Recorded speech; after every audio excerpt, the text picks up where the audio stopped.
morning. I'd like the order, please rise for the invocation. O God, we pray to administer that which is just in all educational policies, being ever mindful of your guidance, stir us to action with love, wisdom, and understanding. The pledge. I pledge allegiance to the flag of the United States of America and to the republic for which it stands, one nation, under God, indivisible, with liberty and justice for all.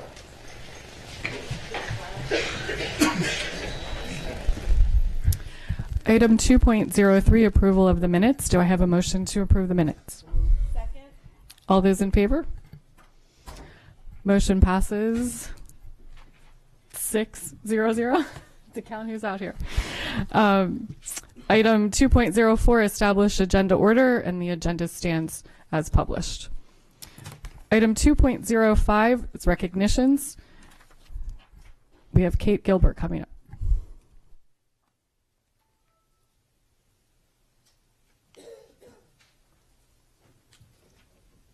Good morning. I'm Kate Gilbert, Regional Assistant Superintendent for the Chesapeake and North County clusters. I have the pleasure this morning of introducing the board recognition. Before I begin, I would like to ask that members of the Board of Education and Dr. R. Lotto come forward.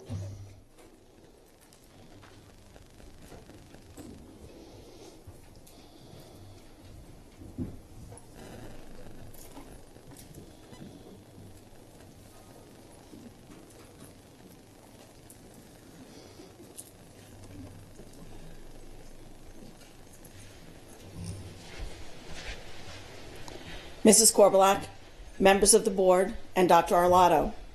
Belgrove Elementary School may be one of Anne Arundel County's smallest elementary schools with just 265 students, but recently it vaulted into the national spotlight when it was named a National Title I Distinguished School for the 2014-15 school year. The school was honored for its sustained academic progress and is the only school in Maryland and just one of 38 schools across the United States to be honored this year. Title I is the largest federal aid program for school systems across the nation, and it is aimed at assisting schools in high poverty areas. More than 87% of Belgrove's students receive free and reduced price meals, the second highest among the county's 79 elementary schools and early childhood centers. Belgrove Principal Tamara Kelly, who is with us this morning, called the award a tremendous honor, not only for our school, but for our community. The socioeconomic status of children should not be a barrier to them achieving success. She continued, every day in our school, we work to instill a sense of pride and a belief in our children that they are in charge of their own destiny. And I am so very proud to be a part of a team that is helping to accomplish that for all of our children.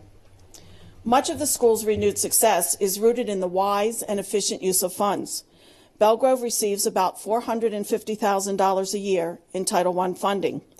The school has used part of the money to fund parent outreach activities and to hire math and reading intervention teachers, along with teaching assistants to supplement the delivery of the curriculum. It has also invested in additional instructional materials for students and targeted professional development for staff. More than 84% of the school's students in grades 3 through 5 scored proficient or advanced on the Maryland School Assessment in reading last year. In mathematics, more than 83% of students achieved that same designation. As much as the money has helped, the beauty of Belgrove lies in its people. Ms. Kelly leads a staff of caring and committed people who stop at nothing to help the children succeed. The school is a shining example of what happens when adults focus on the potential of children and propel them to reach that potential. Ms. Kelly is joined, I believe, today by staff members, parents, and students. As they come forward, please join me in congratulating them on walking the bulldog path to success to become one of the nation's best Title I schools.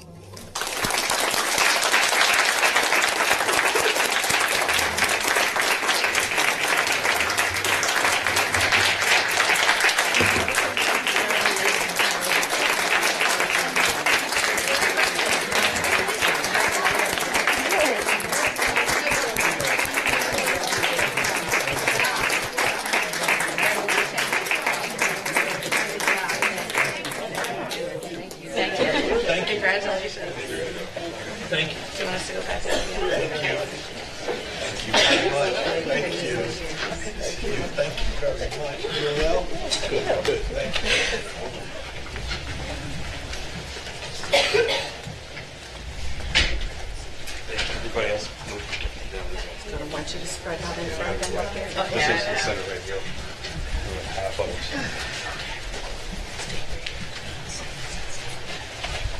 Get our students forward, please, if you can just bring them and get real close together. Okay. And maybe one of them can hold the citation. There you go. Perfect. Okay, you guys look wonderful. Okay, here we go. 3 photos. Looking this way, please. Big smiles. Everyone.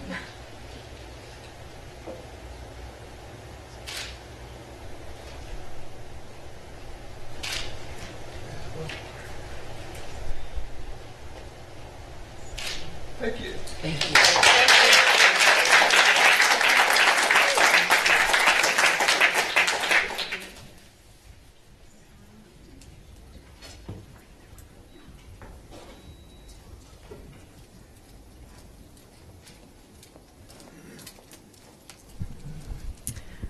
Item 2.06, Educator of the Month, Ms. Chaudhry.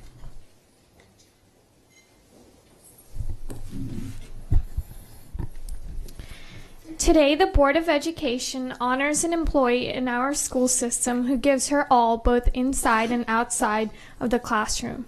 Christine Dennis came to South River High just 3 years ago as a recent graduate from New York. She has taught Spanish levels 1, 2, and 3. Christine is always well prepared for her classes, incorporates a variety of language learning strategies, collaborates with colleagues, and infuses technology frequently. She has an excellent rapport with her students, and her classroom control is commendable. Outside of the classroom, Miss Dennis is a definite asset to South River. Last August, she conducted the new teacher orientation, and last fall, she co-presented the professional development to the faculty. Christine is one of the equity liaisons and serves as the co-sponsor of the school's equity and success teams, actively promoting cultural diversity in school. Through these teams, Christine organizes the school's multicultural fair, monthly celebrations of ethnic groups, and a culture-focused talent show called Cultural Palooza. Miss Dennis is passionate about instilling an understanding and acceptance of cultural diversity among the student body at South River High School. Christine Dennis is especially compassionate with South River's learning disabled students. As the teacher sponsor for the Unified Sports Program, it is truly remarkable to watch as she interacts with students who have disabilities. Anytime the school needs help in any role, Christine readily agrees to assist. Whether it is chaperoning a dance, helping out at a sporting event in the stadium, or filling in for the cheerleading coach, she enthusiastically offers to lend a hand. Christine Dennis makes learning Spanish fun. She helps make students with disabilities feel a part of their school, and she shows a continued sense of school pride and respect for the cultural differences in South River's student body. Miss Dennis, the Board of Education is proud to recognize you today for your outstanding contribution to your students, colleagues, and entire school community. You maintain good relations with whom all you come in contact in your professional life, and you perform consistently with a high degree of professionalism. So for these reasons and more, the board congratulates you on your selection as Educator of the Month for March 2015. If you could please join me up front, I have a certificate for you.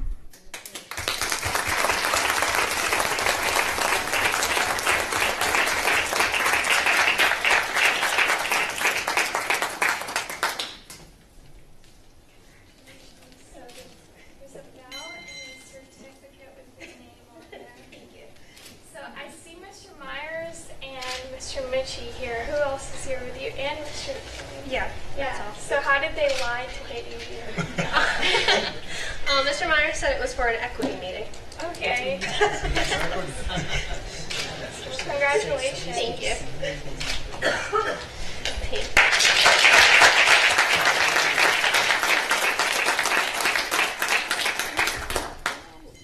If our awardees can stay until after item 2.1, the CAC report, then we'll take some pictures. The next agenda item is 2.07, Employee of the Month, Mrs. Birch. Thank you. Ask those with whom our Employee of the Month has worked over the years to describe her, and you're likely to hear a single word over and over again: excellence. Some people are trendsetters. Melanie Estes is a bar setter. She leads by example and sets a high standard for others to follow. Over the years, Melanie has worked in human resources, legal services, and curriculum and instruction. That vast experience has made her an encyclopedia of knowledge and a go-to person for any issue. She's also a key source for grammar questions, formatting questions, and correspondence questions. She knows the right way to do things and is eager to help others. Melanie never hesitates to take on a new task, and she does it with humor and grace, another of her hallmarks. She can accomplish so many tasks because people want to work with her. There simply isn't a person in AACPS who has asked Melanie for assistance and not received a 100% effort from her. She never hesitates to offer help and gives everything she can to any project. She's always ready and willing to volunteer for a project at any location, be it in the Parham Building, the Carver Center, or any other building where her expertise is needed. Melanie also goes way above and beyond the duties listed in her job description. She puts in time in the evenings, on weekends, in the early mornings, and on holidays, all without being asked, to ensure that every small detail is attended to and the project is a success. There is no one more positive than Melanie Estes. There also is no one more loyal.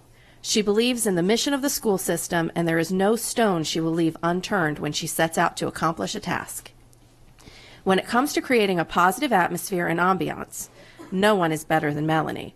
With a style that rivals Martha Stewart, Melanie is a decorator and event planner extraordinaire. With an eye and a flair that is second to none, she is able to turn every luncheon, birthday party, or other event into a special occasion for everyone who attends. Melanie is a professional's professional. No matter the task at hand, she can be counted on to carry it out with the utmost focus on excellence. Her hallmark, quite simply, is that there's a right way to do things, and that way doesn't involve shortcuts. She is a perfectionist in everything she does, even organizing luncheons, and she expects coworkers to carry themselves in a way that reflects the importance of the job they are doing and the school system for which they are doing it. If Melanie is involved in a project, you can count on it being done on time, correctly, and with class. Melanie Estes, on behalf of the Board of Education, the Central Office team, and the students, staff, and teachers of Anne Arundel County Public Schools, we are honored today to recognize you as Employee of the Month for 2015. Please join me up front.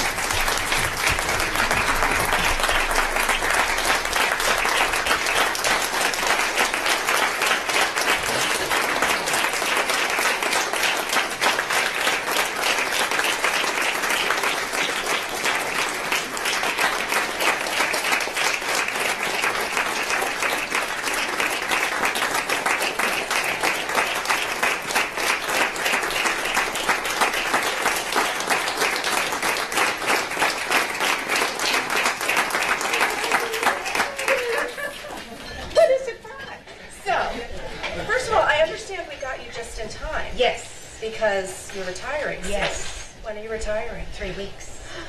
Wow. Just in time. 3 weeks. Wow. Okay, well, here is a certificate for you and a bell. Oh, thank you very much. And who lied to you, and what did they tell you?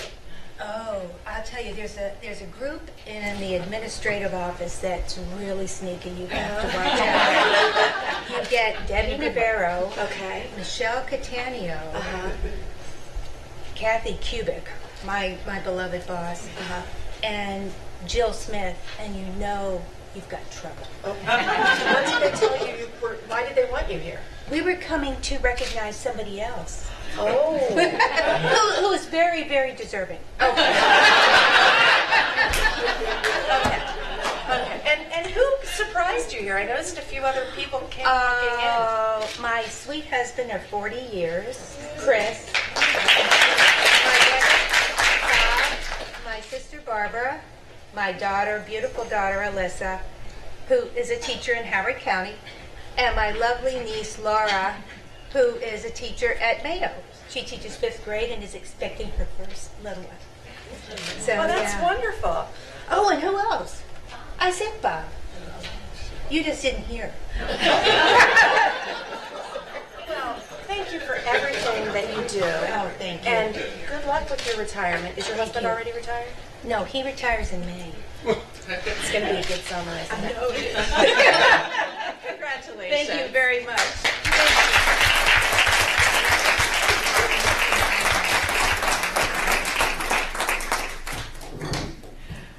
Item 2.08, Volunteer of the Month, Mrs. Nally. Thank you. A vital element of Anne Arundel County Public Schools' success is the strong support of our business community partners. They understand the need for well-educated citizens, and through groups such as the Business Community Advisory Boards, BCAB, their business involvement serves as students' bridge between their school lives and future careers. Today, the Board of Education is pleased to honor one such community business partner, Mr. Lee Derrick.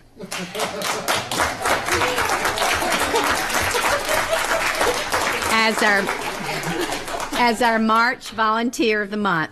He is the immediate past president of Southern High's Business Community Advisory Board, current BCAB treasurer, Rotarian, managing partner of Derrick Financial Group, and a proud AACPS elementary school parent. As BCAB president, Mr. Derrick implemented a portfolio project for freshman students.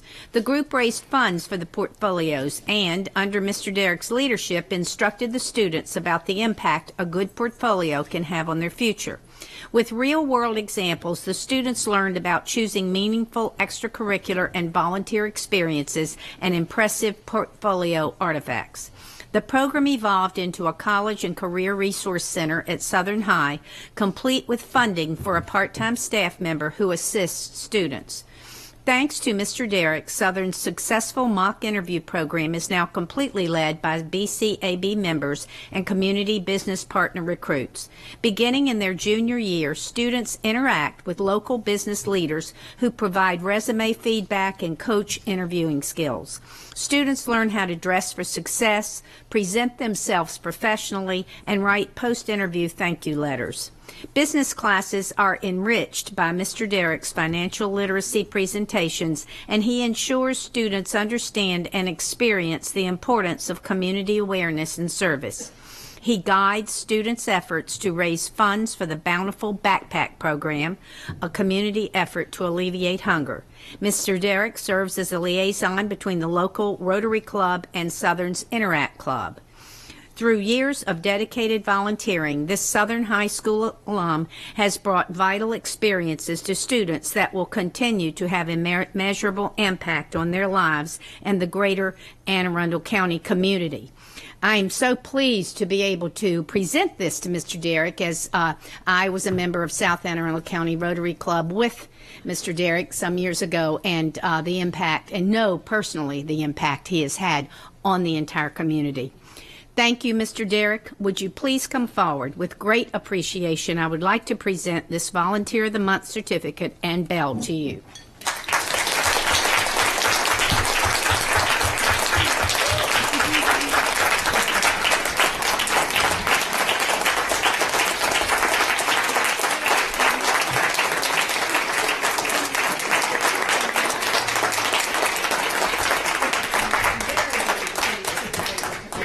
To you, and here's a Volunteer of the Month award, and as always, in addition to thanking you, how did they lie and get you here? Well, and who is here with you?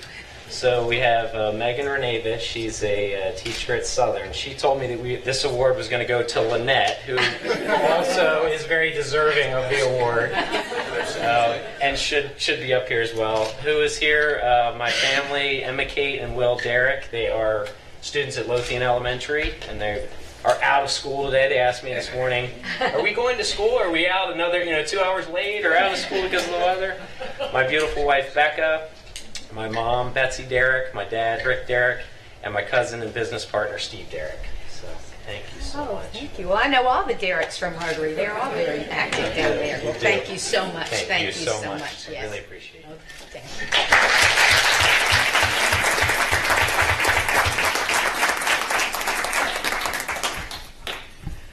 2.09 School and Community Highlights.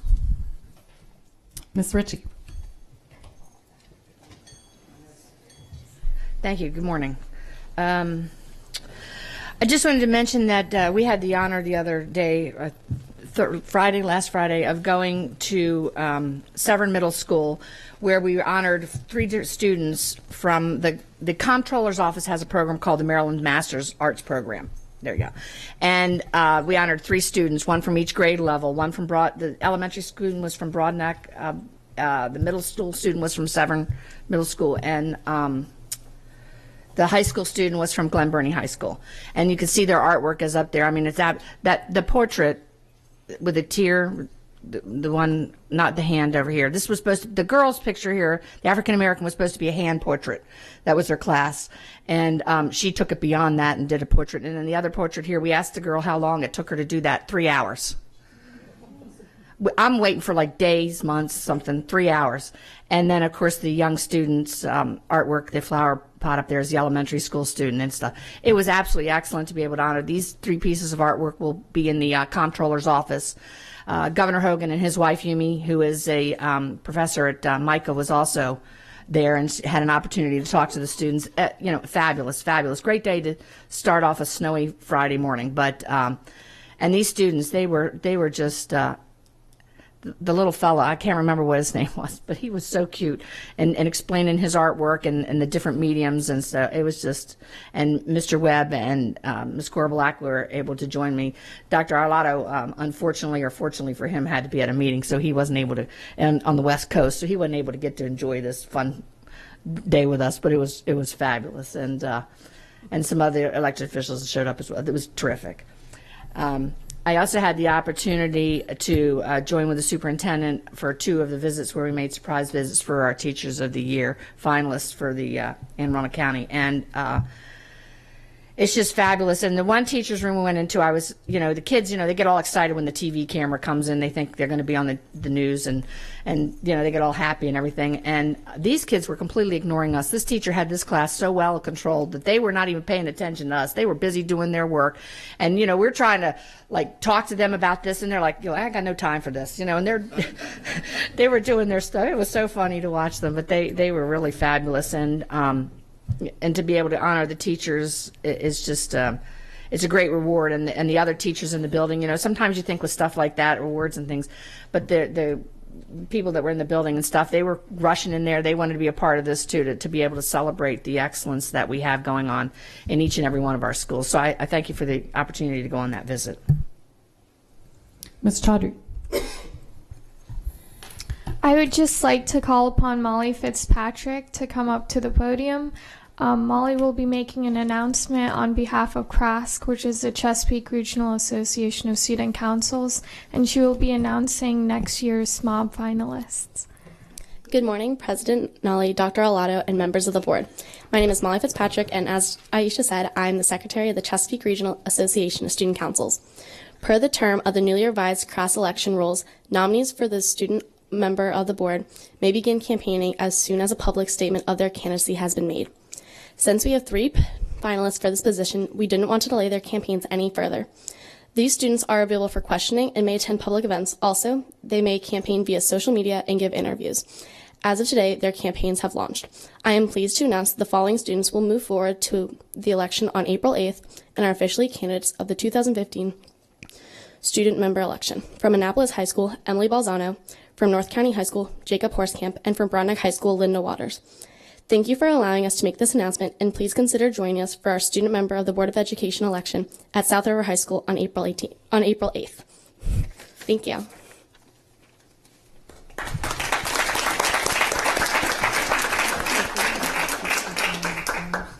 Mr. Webb. Thank you, Ms. Korbelak. Friday, I had the pleasure of attending the Maryland Student Hockey League State 1A Championship held at the Ice House in Laurel, Maryland. A team comprised of students from Annapolis High School, Old Mill High School, St. Mary's High School, and Key High School, and coached by Chris Hinsvark, an economics teacher from Annapolis High School, battled the Blair Blazers from Silver Spring, Maryland. It was impressive. The skating skills I witnessed were very, very impressive. The power plays, it was definitely a game worth watching. And I would encourage anybody next year to go out and see these guys play. They do a wonderful job. But they won. They won the championship, and this is the second year in a row that they've won it. This is the first time that they've had back-to-back winner of this league since the league has been restructured. So I just wanted to extend my congratulations to all of the team and to Coach Hinsvark, and I look forward to seeing them play again next year, and I hope more people turn out to see them play. They have a very raucous crowd there already, but it never hurts to have more people come out to see them. Thank you. Mr. Jackson. Thank you, Ms. Korbelak. I'll be quick. I just wanted to add two notes. One to Miss Melanie Estes. One of the things that wasn't mentioned is I think the first 4 years, I guess it was, that I was on the policy committee. You provided a great deal of support to the entire committee, to myself, and answering questions and so forth. And so as you go off and right off into retirement, congratulations to you. And on behalf of the policy committee, thank you for your service specifically to the policy committee, because we appreciate it and couldn't have done it without you.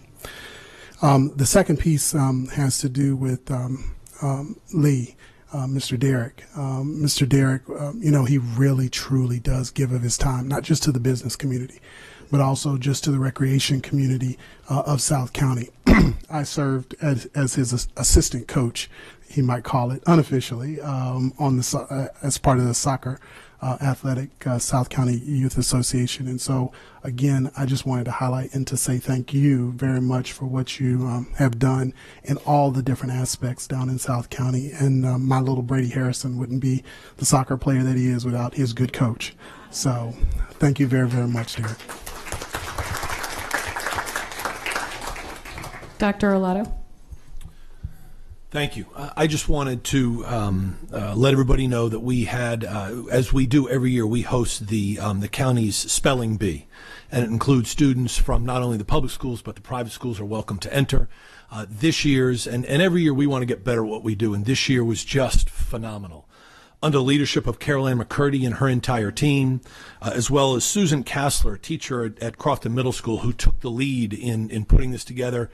For those of you that didn't know about it, I'd be surprised, because as you see from the picture, this room was completely full. It grows every year. We may have to talk to the Comcast Center next year about hosting it, because the numbers grow and grow and grow. It is just a fantastic event. It was incredibly well organized. It was incredibly well attended. And we truly, as Anne Arundel County Public Schools, are honored to continue to sponsor that event. So I just want to thank Carol Ann and Susan and their team. They did a fabulous job, so thank you. The only thing I have to add is that Mr. Jackson and I had the chance to attend the County Dance Festival program in Annapolis High on the 20th of February, and the talent was just phenomenal. Our county really rocks out the dance program, I'll have to say. It was very impressive. All ages, elementary through high school, from all different schools. So thank you for those who put that on. Our next item is 2.10, the CAC report, and we actually don't have a CAC report today because they got snowed out on Monday, or iced out, I guess, on Monday. So we're going to take a break for about 10 minutes to take some pictures, and we'll be back for public comment.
Okay, we're going to move on to the public comment portion of the meeting. Anyone wishing to speak on an item not on today's agenda may offer testimony during the public comment portion of the meeting. Speakers will be allotted 3 minutes each.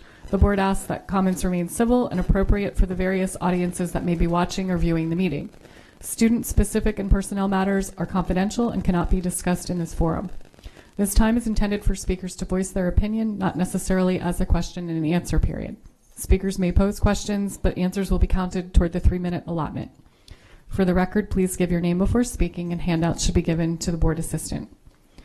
I don't have any completed cards today, but is there anyone who wishes to address the board at this time? Okay. Somebody said sweet. Mr. Benford? He's blaming the students. So we'll move on to action items. Item 4.01, administrative personnel appointments. Dr. Arlato, your recommendation, please. Yes, ma'am. I recommend that the personnel listed on the attached sheet be promoted and or appointed. Second. All those in favor? Motion passes 6-0-0. Item 4.02, personnel. Dr. Arlato? Yes, ma'am. I recommend that the board approve the actions as stipulated on the attached sheets. Second. All those in favor? Motion passes 6-0-0. We have 6 policy revisions up today for second reading, items 4.03 through 4.08. I'm going to read the names of the policies. None of them had any public comment during the second reading. We actually did have one public comment that was received after the board exhibit went out for opening and patriotic exercises. There was a question about a clarification as to the law that was being referenced in the policy, and that is posted on our website with their comment and our response. Okay, so these are all information items. The first policy revision, second reading, is eligible riders, code EAA. We have 4.04 policy student transportation, code EA. We have policy assignment and or transfer of students to a school, JAB. We have community use of schools and facilities, code KC. We have board executive sessions, code BCC, and we have the opening and patriotic exercises, code IKA. So I will take board questions or comments. Are there any on the first one on the list, eligible riders? Ms. Ritchie? I just have a question on page 3 of the regulations, number 9, when it talks about the measuring of distance. When this was originally written, we didn't have the safety concerns that we have now, and so students were kind of like any doors and things wherever they were. My question has to do mainly with the way it's written for the door that we're going to enter in. And the reason I bring that up is we've had some people who've had issues with that their child enters one door, but we measure from another door, which makes the distance longer, shorter, something like that. So most students have to all enter in through the front door at this time, I think, don't they? I mean, I don't know. I mean, I think it's different from each school. And I just wonder if when we're measuring this, and this may not go into regulations, it may be in the procedure pieces that they do for the measurements and all, that we talk about the door that the students enter. Yes, ma'am. For the record, Alex Shekno, Chief Operating Officer. Let me explain to you in practice what the intent is. So it says to the closest facility entrance door. It doesn't say the closest door. All of our buildings have many, many, many doors. Every school has a unique set of operations in terms of how they run that facility. Much of it is predicated because of the design and the layout of the school, and much of it is predicated upon the decisions that the administrator makes. So there are some schools that, because of the way they're designed, the way that the topography is situated, and the way the principal manages that building, that the main entrance door, that singular public entrance door, is the only door in the facility that the students arrive and depart from. In that case, that is the door we measure to. There are other schools, because of the way that they're designed and the way that the communities are designed, have more than one designated entrance. There are many schools that have walkable areas behind the schools and have pathways designed for the community, for example, behind. Those schools function in a manner that they then have 2 points of entrance. They will have an official entrance in the front, and they will have an official entrance in the back where they assign staff members to keep those doors open, monitor the doors, make sure the youngsters are escorted across the property and into that door.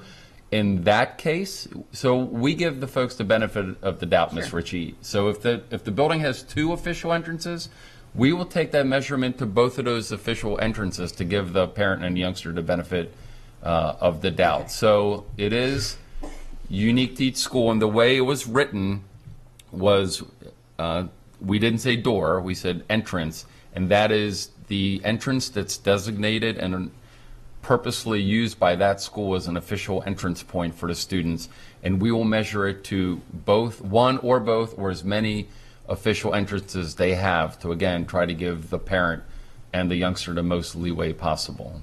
Yeah, because the argument that we had was that we were measuring to the front door, and their student entered, like you said, on the side door because it was a walking path, and so the school led up to that, and so that was their argument. We were measuring to the front door, not the door that the student actually entered into. Right. And I won't go into the specifics of that, but it was. I know they wanted it at a random door, but that random door was not they an wanted official to be further entrance away. point. I understand. I know because it was, but I'm just saying. So what I'm saying in the instance here that when you have something that says, we know that this is the door we're entering because we're going to the door that the student enters through, not just any arbitrary. We're not using the main door if in fact the students enter through the back door when they're walkers. Yes, ma'am. We want to give again the parents and the community the benefit That's of the just doubt. what I wanted and to clarify. To the And extent I understand possible. that piece, but. Yes, ma'am. Is there any public comment on the eligible riders policy? Okay, are there any board questions on the student transportation services policy? How about public comment? Okay. Board questions or comments on the assignment and or transfer of students to a school? Ms. Ritchie? And this is the policy part, page 2, number or letter D, where it says child care. Should it be, because we've talked about this before and about the transfer and stuff, should it be documented hardship? I mean, when you say D, yeah, page 2, D, yeah. So you want to say childcare with a documented hardship to be consistent with because that would be out-of-area consistent, or reference the policy or something like that. I'm just saying because we've really talked about the fact that it has to be a documented hardship. It just can't be willy-nilly. Thank you. Is there any public comment? Okay. Is there any board questions or comments on community use of school facilities policy? I actually have one myself. Really in the regulation, page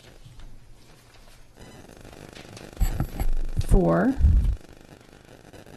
item 2I, we say that during the first 5 years of usage, they should pay the religious organizations will pay the commercial rate for the use of facilities, excluding the room usage fee. And then we've added the unless they have no intentions of building a church and moving out of an AACPS facility. I'm just wondering how we could really even police that. I think we're almost encouraging religious groups to say that they're building a facility, and then 5 years later, oh, we're not. Do we just want to say for the first 5 years, it's that rate? For the record, Alex Checkno, Chief Operating Officer, they are required to submit a letter annually attesting to their intentions, essentially. So it's subject to an annual re-evaluation, renewal process, and they are on their letterhead and sign. They essentially have to send a letter annually declaring their intentions to us. Okay. And I know that we've taken out reference to fees on page 3 of 7 and referring everybody to the community use of school facilities. Should we just lump all of the fee discussions into that manual, like refer the religious use also back to that community use of schools facilities manual? Yes, we can do that. And We'll move all the fee. This language was a result of the discussion that happened last time, just to clarify exactly what was going on with the religious use of our schools. But certainly, since the fees are all going to be in the manual, we can clean up this to just put the fee structure in the manual as well. Okay, thanks. Thank you. Is there any public comment on the community use of school facilities policy? All right. Are there any board questions or comments on the board executive sessions policy? Is there any public comment? And the last one on second reading, are there any questions about opening and patriotic exercises policy? Any public comment? Okay, so those will now go to third reading in a month? At the next board meeting. Board meeting. Okay, Yes. Thank you. So we're now on item 4.09, first reading for performance evaluation and rating policy GBH. And you have a presentation. Yes. The Office of School Performance, the Instructional Data Division, the Division of Curriculum and Instruction, and the Division of Human Resources bring policy GBH, Evaluation and Ratings Unit 1 to you for first reading.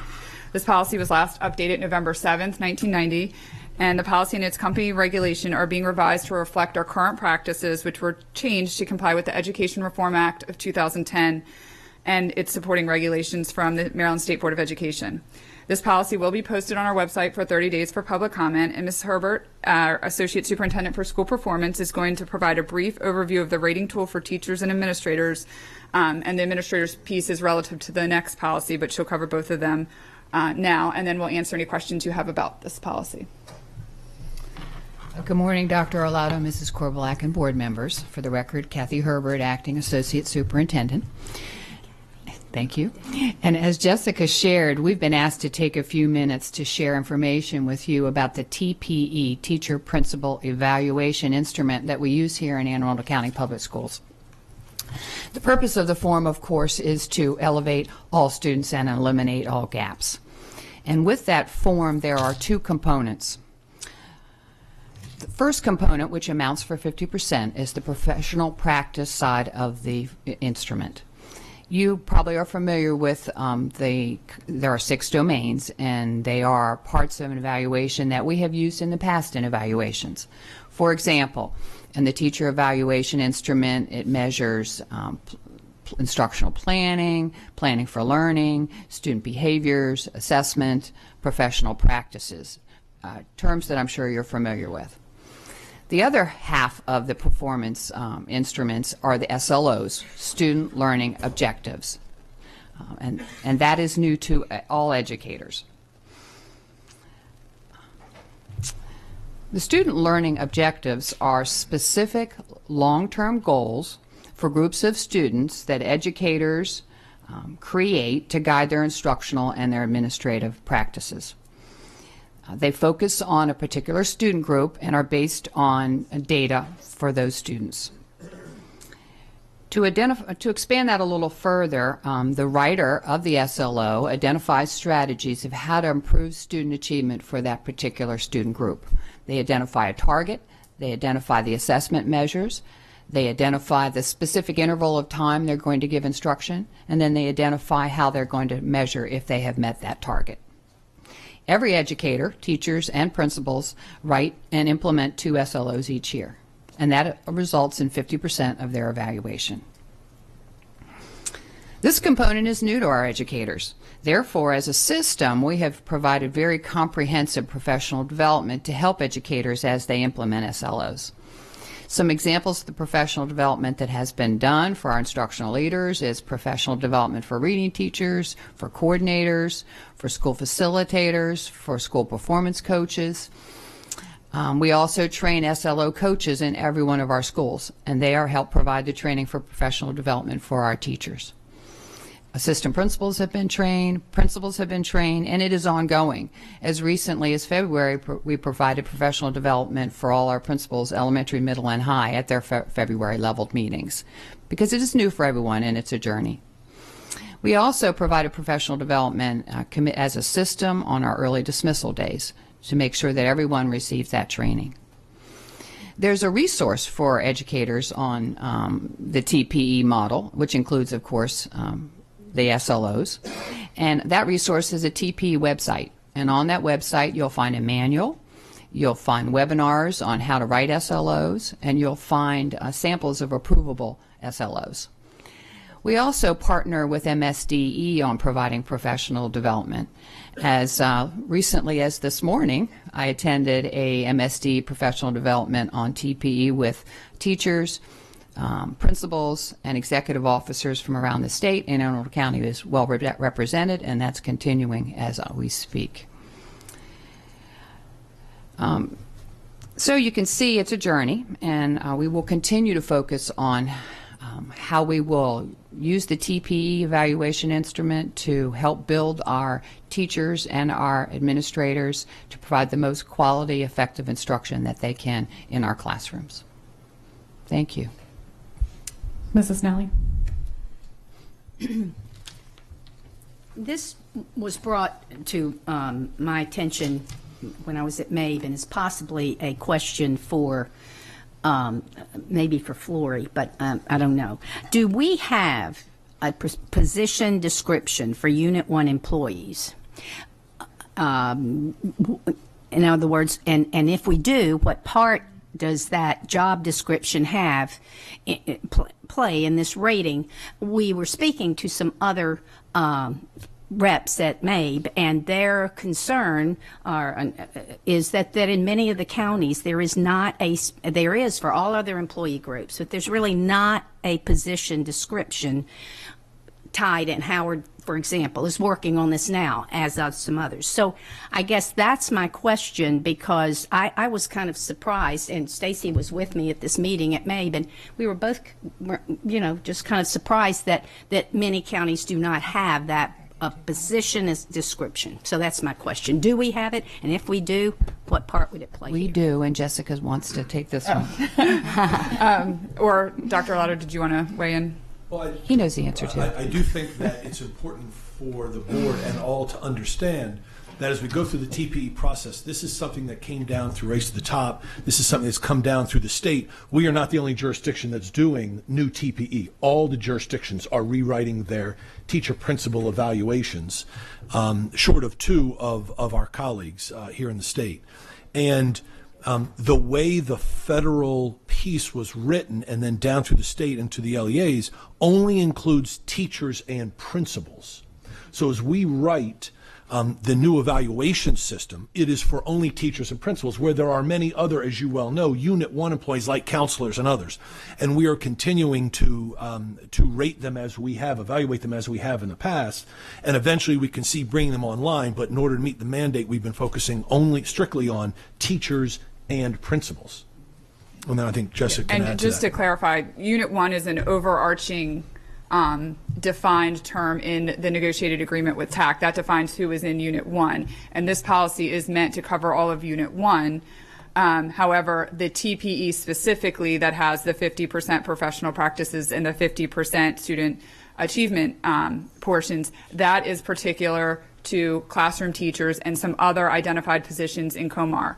So it's specifically scripted in COMAR as to what positions fall into that particular tool.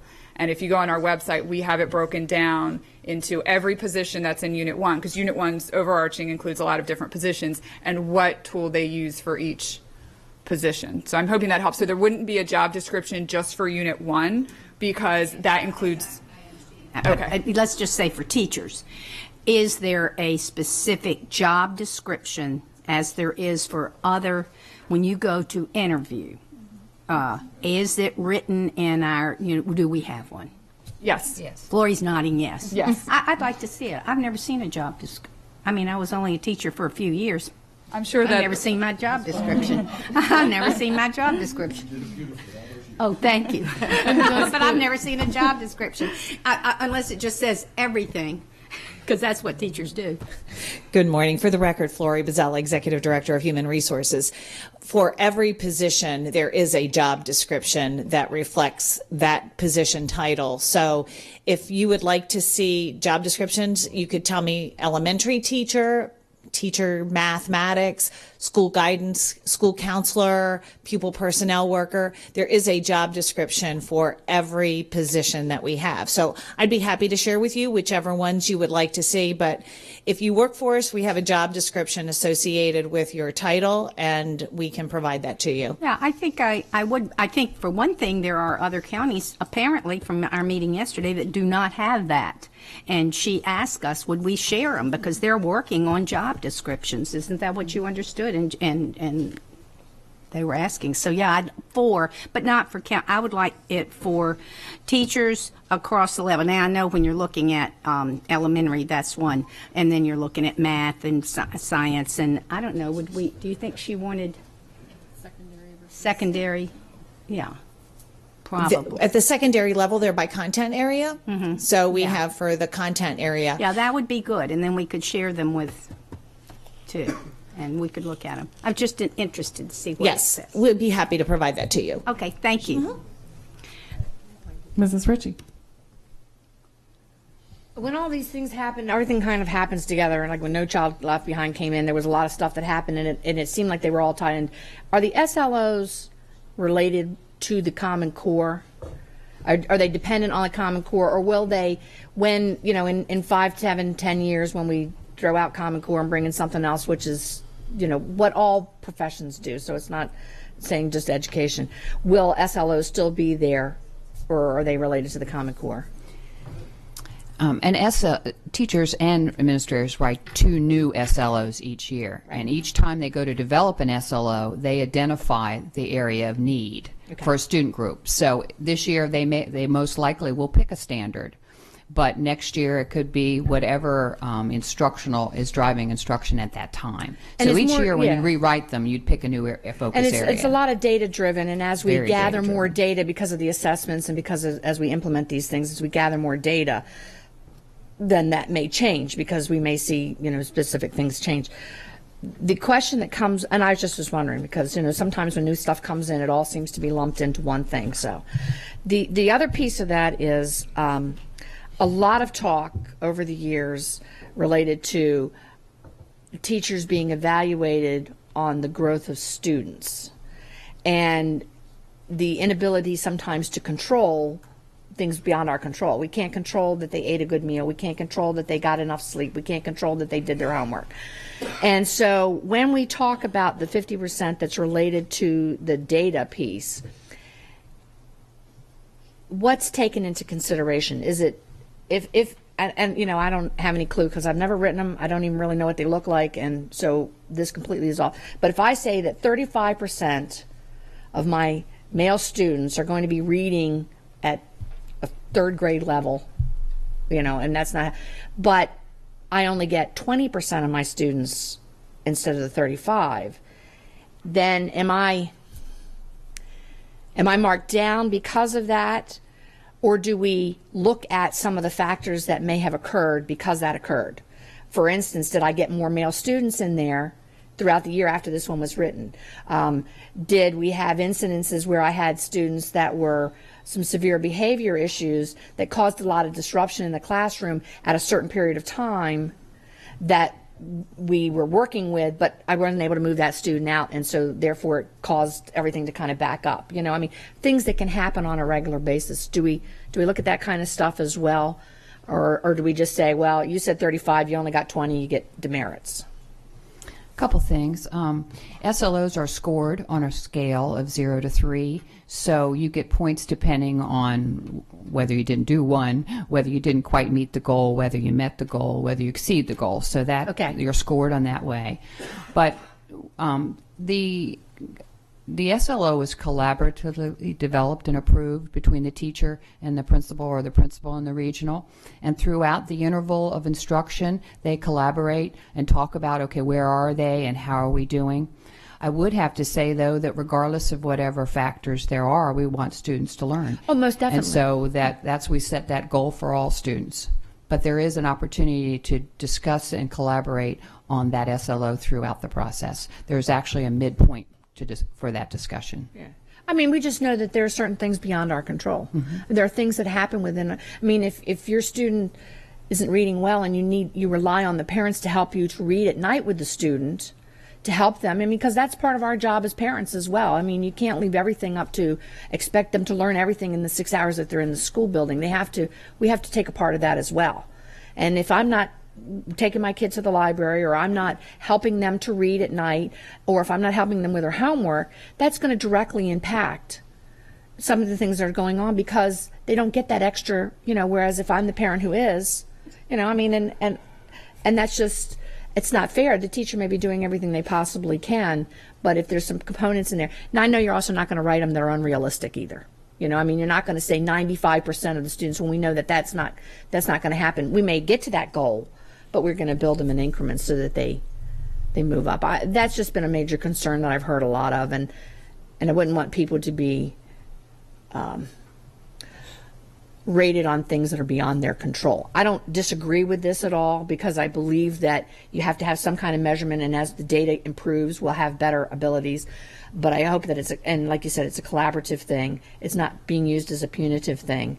And in some cases, I think it can be more beneficial, because it's not necessarily based on whether I get along with my principal or not, because the data is the data. So. Mr. Jackson. Thank you, ma'am. Ms. Herbert, Superintendent, thank you very, very much for taking a few minutes to address the SLO. We talked a little bit about this at the policy committee, and I appreciate the board indulging the staff in conversation a little bit about this SLO, because I think it's important. Our staff, as I said at the policy committee, our staff is putting in a lot of time developing this thing called student learning objectives. And so I wanted to make sure that the community understood that, as well as the board took some time to recognize that. For the Navy, terminal objectives and enabling objectives for a course that you're building and later down the road you're taking is something that's not new. We have been doing it in Navy training for a very, very long time. Ensuring that objectives are appropriately stated is critical to ensuring that you know what you know when you come in to start a course, and then when you finish a course, what that course should have taught you, and then did you get it as a student. And so I appreciate you all taking the time. I appreciate you addressing this idea that there is collaboration, and that there is a formal midterm counseling piece of this, and there's continuous collaboration in this process, both of teacher to administrator and administrator to senior administrator, that's not necessarily in the building every day. And that relationships are going to be the key to making sure that this is successful as we move forward. I also would ask and would hope that we don't, as things continue to evolve, that we don't continue to wait. 1990 was the last time we touched this policy and regulation. You do the math, that's 2000, 2010. It's been 25 years. 25 years since we've touched this policy and regulation. And same way, somewhat similar with the next one that we're going to somewhat talk about. We've got to make sure that we're responsive a little bit more and a little bit better at addressing these very important things as we move forward over the next several years and decades. Thank you. Mrs. Ritchie? I forgot. I went on number 4 where it talks about observations. It says formal and informal, and I don't really see a definition of what informal is. And does that calculate into the observations as well? And so could you define that for me? Yes. And how that all factors in? Certainly, informal and formal observations are part of the evaluation process, as is any interaction between the supervisor and the supervisee.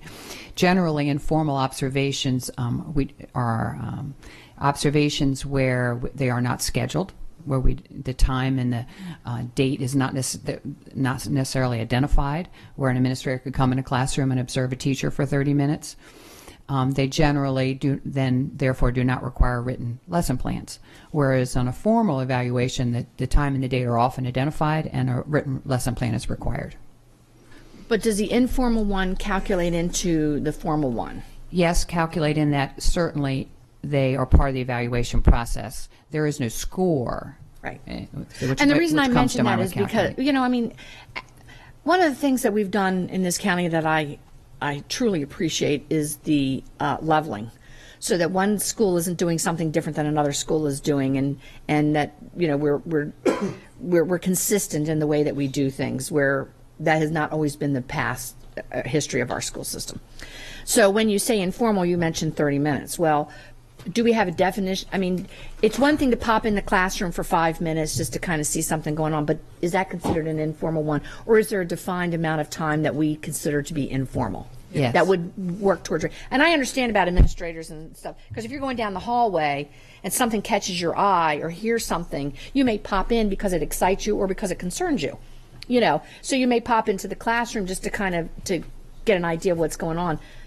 That may not be considered an informal one. Yes, for an observation to be considered a formal or informal observation, it has to take place for at least 30 minutes. We do encourage our administrators. 30 consecutive minutes. Yes, and we do encourage our administrators to pop in and out of classrooms every day, of course.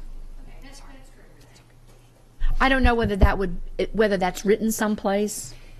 It's part of the negotiated agreement, Okay. and we very much respect what's in that negotiated agreement, That's and fine. that helps us bring consistency to what goes on in the I schools. just like to be able to reference people, because when they say, I'm all about it's good for one, it's good for all. So, but if they have an opportunity to know where that information is. Thank you.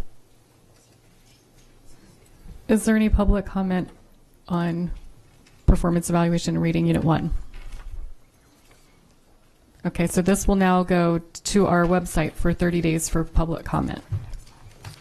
Item 4.10, also a first reading, performance evaluation and ratings for unit 2, policy GBI.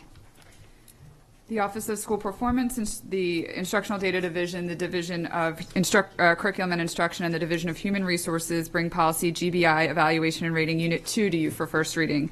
This policy was last updated November 7th, 1990, and like the previous policy, it is being updated to reflect our current practice and comply with the Education Reform Act of 2010. It will be posted on our website for 30 days, and we welcome any questions you have about it. No questions on this one from up here. How about any public comment? Okay, that will go on the website for 30 days as well. 4.11, the policy formulation of administrative regulations CF. The superintendent brings policy CF, formulation of administrative regulations, to you for first reading. This policy was last updated October 16th, 1989. Is being updated to provide an updated process for the issuance of administrative regulations. The policy will be posted on the website for 30 days for public comment, and we welcome any questions you have about this policy. No questions from us. Any public comment? Okay, the last policy of the day. Student Nutrition Services Whole School Policy EB. The Division of Food and Nutrition Services and the Office of School Performance bring policy EB to you for first reading. This policy was last updated July 12, 2006, and the updated policy addresses student nutrition standards for the entire school environment. This policy will be posted on our website for 30 days for public comment, and we welcome any questions you have about it. Mrs. Ritchie? Well, this seems to be a real bugaboo with the people down in Annapolis relating with all this nutrition stuff. And so when I was reading the policy, it talks about the nutritional content, nutritional standards. And I know that whenever you go into restaurants, you can look and you can see all the things posted and stuff like that. In our policy, we reference that, but we don't reference to where people can go and see this information, which I know is on our website. So it may be beneficial to either say that in there or something like that, so that they know that we have a standard place they can go to. Does it say it on the there on the? I believe it does. For the record, Jody Rissy, Supervisor of Food and Nutrition Services. Ms. Ritchie, if you go to page 2, number 11, okay, that's where we just talk about the nutritional values of all of our food and beverages sold. Right. Are provided to parents, students, and I guess we. Okay, that's the. I mean, I saw that, but provided to when I go to the restaurant or when I go to McDonald's or wherever I go, I see it right there posted. So. But it's not posted necessarily in the schools. I mean, it's it's on the packages, but there is a link on our website that parents can go to and can find the content of anything and everything. And so I think that maybe it would be beneficial to reference, because when you say provided to, well, I want it, but where do I find it? Do I call you? No, I think it's a very valid point, and as we talked about with some legislation we had last board meeting, we're very proud of the website that a school and nutrition services maintains, so I think we should, promote it in this regulation and list it there, so we'll add that. Yeah, because I went and looked it up and saw where it was, so, just to make sure that it was, and it's easy to find, it's right there on the website, but that sometimes people don't necessarily, some of us of the older generation don't necessarily do that. Okay, let me put it that way. Younger people, they know right away and they're flipping onto it, but it's just, I think, good to know. Mrs. Birch. I actually don't have a question because I was at the policy committee meeting, but I wanted to answer a question that others might have because I had it, which was when it talks about fundraisers and what can and can't be sold, because I think this is a big deal. This would be the question that most people would have if they looked at this. And what could be sold and what can't be sold, because it requires everything to meet nutrition standards. When I asked about this, and so many schools do fundraisers of like Claire's Gourmet and Cookie Dough and Joe Corby's Pizza and things like that, the answer is they can still be sold because those things aren't being sold for consumption at school. As long as things are being sold for consumption at home and not at school, they don't have to meet the nutritional standards that are required of the Healthy Hunger-Free Kids Act of 2010. So there's no problem with the fundraisers. So that was my big concern. It may be other people's as well, so I just wanted to put that out there. So, and my kids are excited about the whole grain white tortillas possibly coming back for tacos. Very good. Thank you. Mr. Jackson. Yes, ma'am, Ms. Reese. Can you take just a few seconds to talk about the macro piece of this and the federal law that's upcoming, the renewal of that, and how that plays into our policy, local policies and regulations? Just a brief. You did that at the policy committee, but I would appreciate that for the community and for the board. I'd be glad to. The National School Breakfast and School Lunch Program falls under the Healthy Hunger-Free Kids Act 2010, which is a federal fundated program. It's up for reauthorization every 5 years. So in 2015, it will be up for reauthorization with a big focus on the health and the well-being of our wellness policies, what we do in student nutrition services, and what we do in schools throughout the whole day into 30 minutes after the bell rings. So the focus will be on nutrition, on physical activity, on our parent piece, on our external partners, and how we best can fuel our students to learn and achieve. Thank you very, very much. I appreciate you taking the time to do that. Mrs. Nally? First, maybe I don't know, can they still have, speaking about fundraisers, I can remember, and I don't know if schools still do it or not, but they do like a pancake breakfast or they do a spaghetti dinner. Now, is that still allowable, but there are restrictions at school?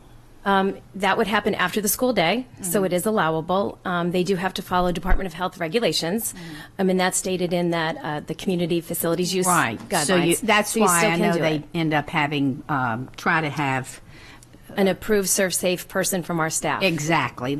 So that's still true. That is. Okay. And the other thing I had has nothing to do with the policy, but I want to thank you and your staff for the delicious, nutritious breakfast that they provided for the school board this morning. And he's holding his up. And I will tell you, after being retired as long as I have, this is just phenomenal, Jody, what you have done. And I think there's still a lack of understanding or a belief that the school breakfast is, aren't well received at times. And when I look at the zucchini bread and I look at Kevin trying his first new vegetable today. What were those things? Yeah, the watermelon radish. And I think, and they were delicious. And I think this is what our children are getting in the morning for breakfast. So much more nutritious that I just want to thank you personally for everything you've done and for our kids and for Anne Arundel County Food Program. Thank you. And Thank it was you. delicious. Thank you for the support. I have a great team and great support here, so thank you. Dr. Arlato. Thank you. Ms. Nally, thank you. You stole my thunder. I just wanted to say thank you to Jody and your team. Truly phenomenal work that you do on behalf of our children, our community. For those of you that don't know, we recently went through, Jody's team, our food service, nutrition service program went through an extensive state audit, and not only passed with flying colors, but as the state organizers of food nutrition services for MSDE sat with me in my conference room and told me that we are a model around the state, and that is, it was a Jody Reese Love Fest as well. It should have been. She is phenomenal at what she does. Her team works incredibly hard because of her leadership and their caring and nurturing of the children. We thank you for that.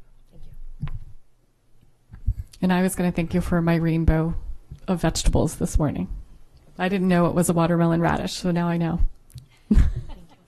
Thank you. Are there any public comments on school or student nutrition services policy? All right, so that will also be on the website for 30 days.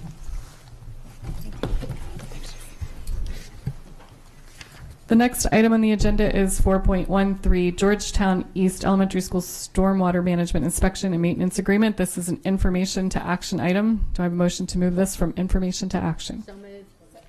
All those in favor? We now have an action item. Dr. Arlato, your recommendation. Yes, ma'am. I recommend the approval of the Georgetown East Elementary School Storm Water Management Inspection and Maintenance Agreement. Second. Is there any board discussion? Is there any public comment? All those in favor? Motion passes 7-0-0. Item 4.14, Eastport Elementary School Stormwater Management Inspection and Maintenance Agreement. This is also an information to action item. Do I have a motion to move this from information to action? Second. All those in favor? We now have an action item. Dr. Arlato, your recommendation. Yes, ma'am. I recommend the approval of the Eastport Elementary School Stormwater Management Inspection and Maintenance Agreement. Second. Any board discussion? Any public comment? All those in favor?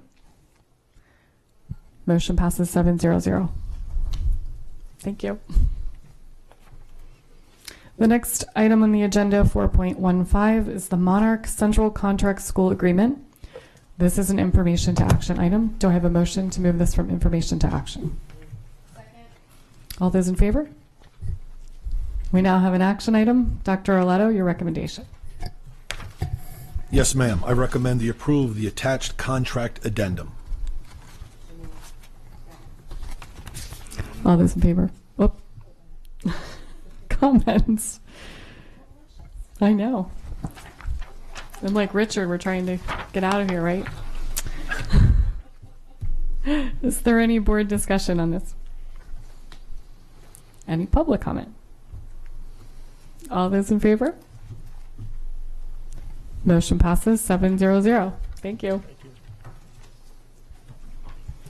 Item 4.16, items of legislation. This is an information to action item. Do I have a motion to move this from information to action? Second. All those in favor? We now have an action item. Ms. Cutchess. Jessica Cutchess, Legislative and Policy Counsel, for the record. We are going to start with Section 1 as we normally do with this exhibit and go through and ask for your position on different bills. Starting with the first bill, House Bill 119, Construction Contract Clauses Change Orders. Essentially, this bill would prohibit the issuance of owner-initiated change orders during construction unless the price, terms, and conditions are agreed upon in advance among the owner and the contractor or subcontractor. This could have a negative effect of affecting the timelines in which our school projects for construction are completed, and in some cases could affect the opening of school if it's a school that has to be completed before school opens. And for that reason, we ask that you oppose this bill.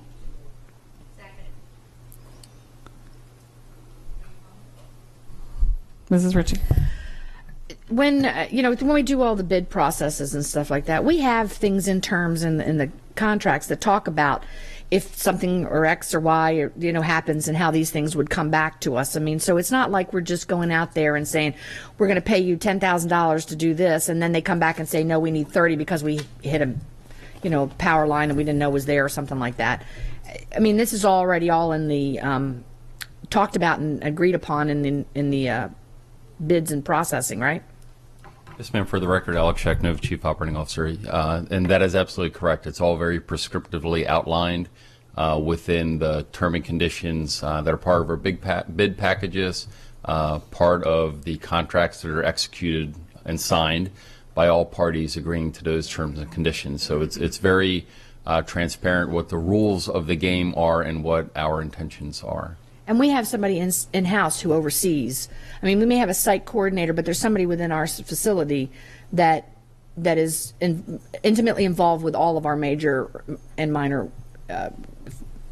rebuilds and, things that are going on. I mean, so it's not basis. So it's not like we would be like, ooh, surprised because something happened. We'd know about it the moment they know about it. Yes, ma'am. Okay. And has it happened very often?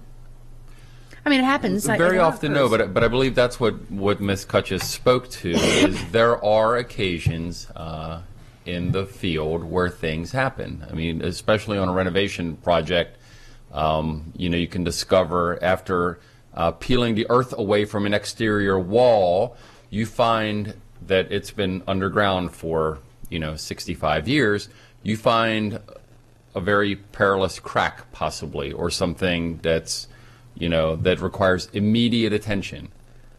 Well, the point is, it requires immediate attention, and our folks partner with the contractor and say, let's shore this up immediately, let's address the immediate concern, and we'll, later today when things calm down, we'll worry about the price. What this legislation would do would be sort of flip the order and say, oh, well, let's not address the immediate concern that could be a safety matter or a scheduling matter or whatever.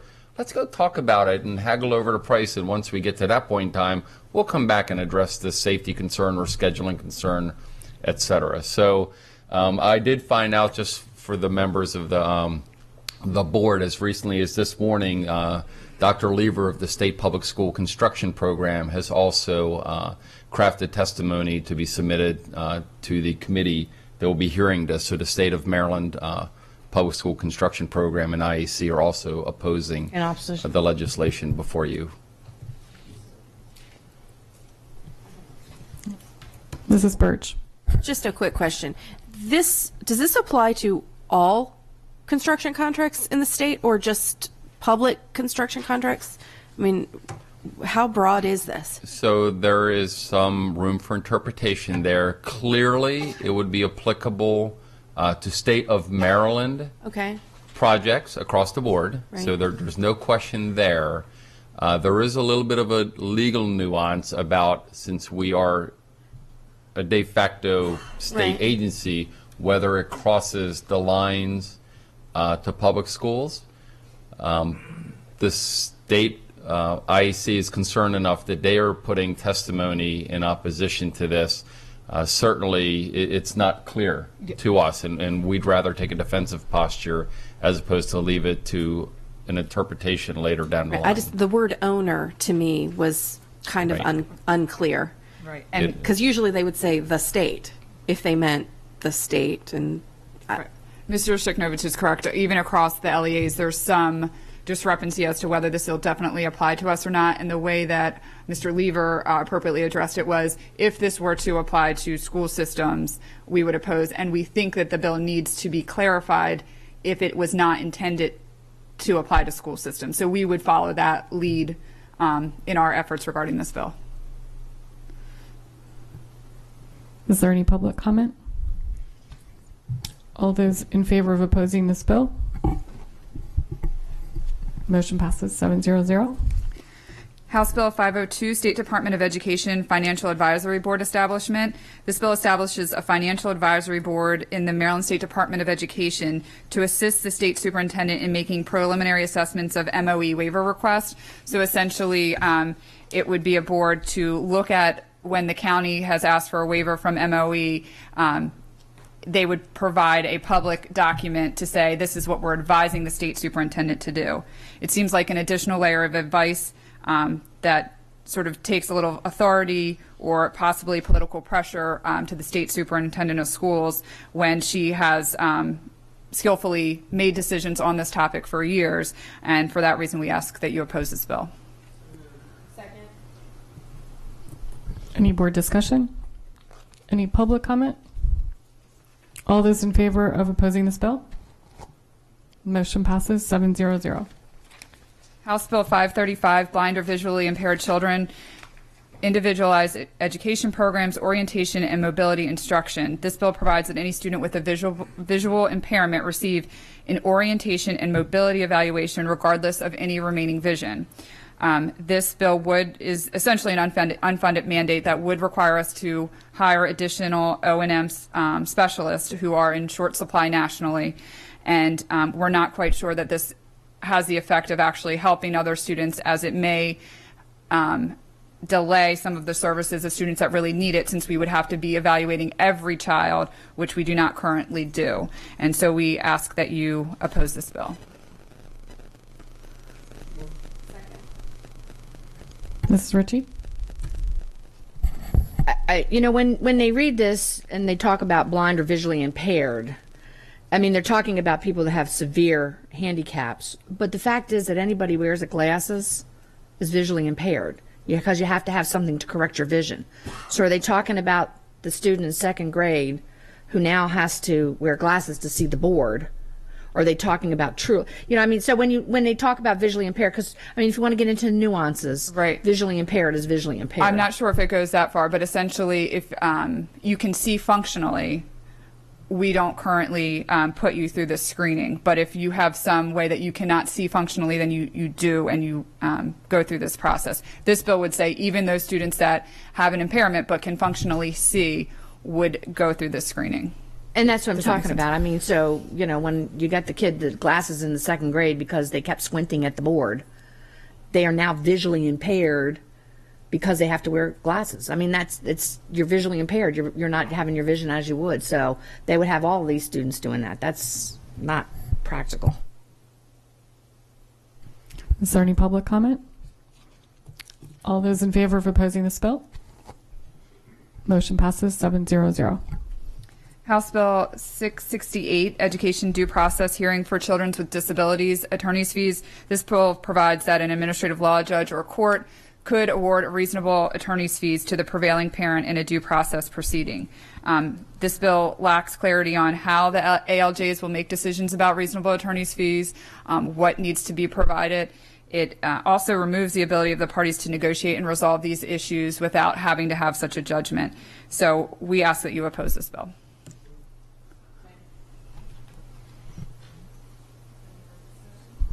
Any board discussion? Public comment? All those in favor of opposing this bill? Motion passes 700. House Bill 853, Public School Boards of Education Anonymous Two-Way Text Messaging Tip Program. This bill requires each county board to establish an anonymous text messaging tip program to allow the reporting of an act of bullying, harassment, or intimidation of a student. This bill creates an unfunded mandate for local school systems. We currently have reporting formats in place for bullying, harassment, and intimidation of a student, including an anonymous hotline. In addition to the cost, it's questionable as to whether these text messages would be able to stay permanently anonymous, and we recommend that you oppose this bill. Any board discussion? Any public comment? All those in favor of opposing this bill? Motion passes 700. Senate Bill 279, Procurement, Public Work Contracts, Contractor, Occupational Safety and Health Requirements. This bill requires the submission of a detailed health and safety plan at the time of a bid on any public works contract or work paid for with public monies valued over $100,000. The bill would require that the detailed health and safety plan be concurrently submitted by all bidders to both the contracting body as well as the Commission of Labor at the time of the bid. This could serve to drive up cost and lower the competition at bid time. We recommend that you oppose this bill. Second. Any board discussion? Any public comment? All those in favor of opposing this bill? Motion passes 700. Senate Bill 440, Education Expenditures of Revenue Reporting by County Boards of Education. This bill requires all expenditures of revenues in the budget categories listed in the education article be reported by a county board to MSDE at both the school level and the local education agency level. This is an unfunded mandate that we don't feel would provide any real meaningful information by having to do the additional step of breaking it down at the school level. We recommend that you oppose this bill. Any board discussion? Mrs. Birch? I just want to mention that the previous governor had seen something like this done in, I don't know, Arizona or something like that, which they had to pass a law to make it required. And luckily, I was able to tell the previous secretary that it was a terrible idea, and so he didn't try to do it. So let's keep trying not to do it. Is there any public comment? All those in favor of opposing this bill? Motion passes 7-0-0. Senate Bill 484, House Bill 848, Anne Arundel County Public Schools Funding and Accountability Transparency Act.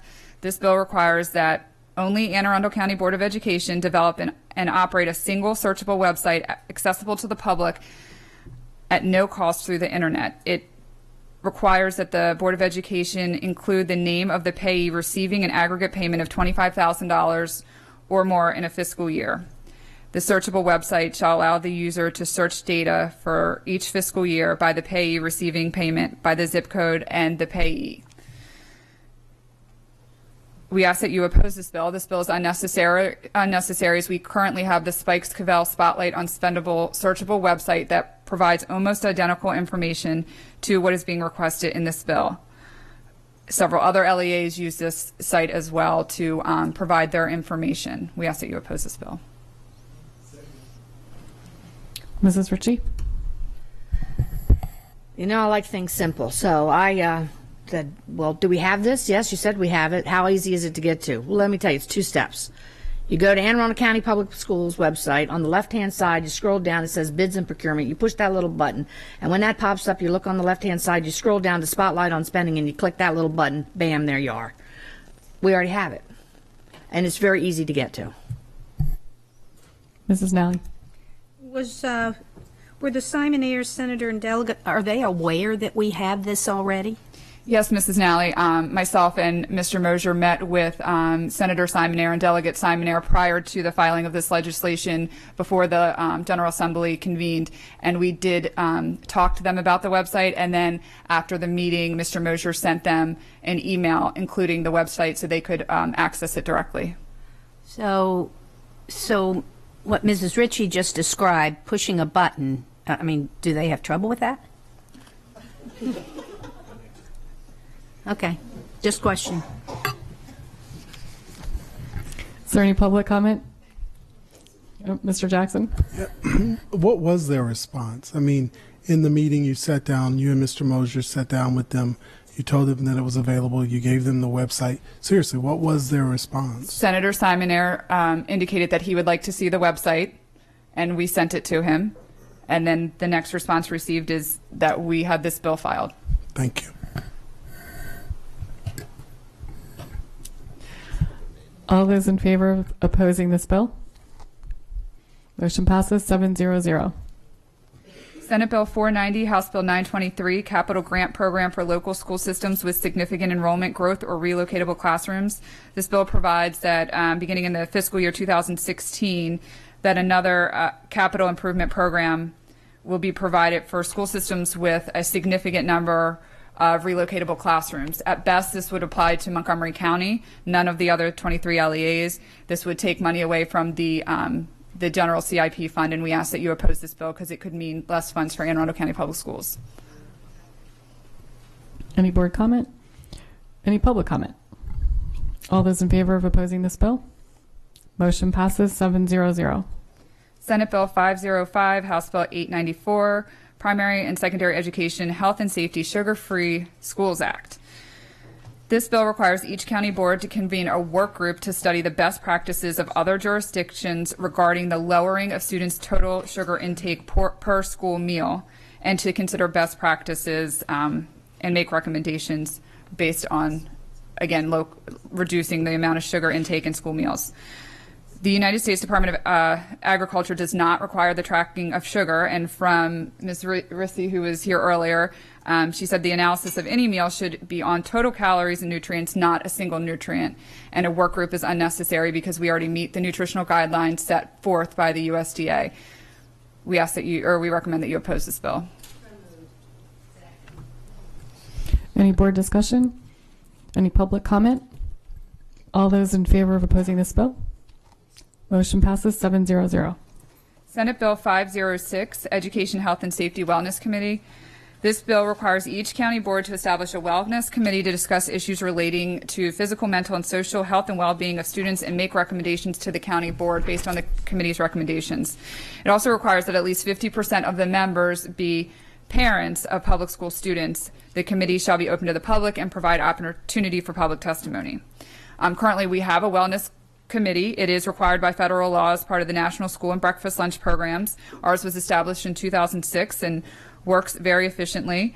It aligns with the CDC's school health model, and our current composition would not align with this bill, and we feel that this the weight change in having 50% parents represented is probably not in line with the CDC's whole school approach and all of the stakeholders that we have on that committee.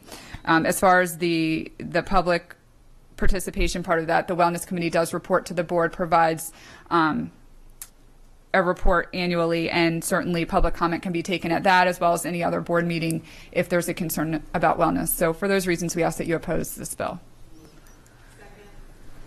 Any board discussion? Any public comment? All those in favor of opposing this bill?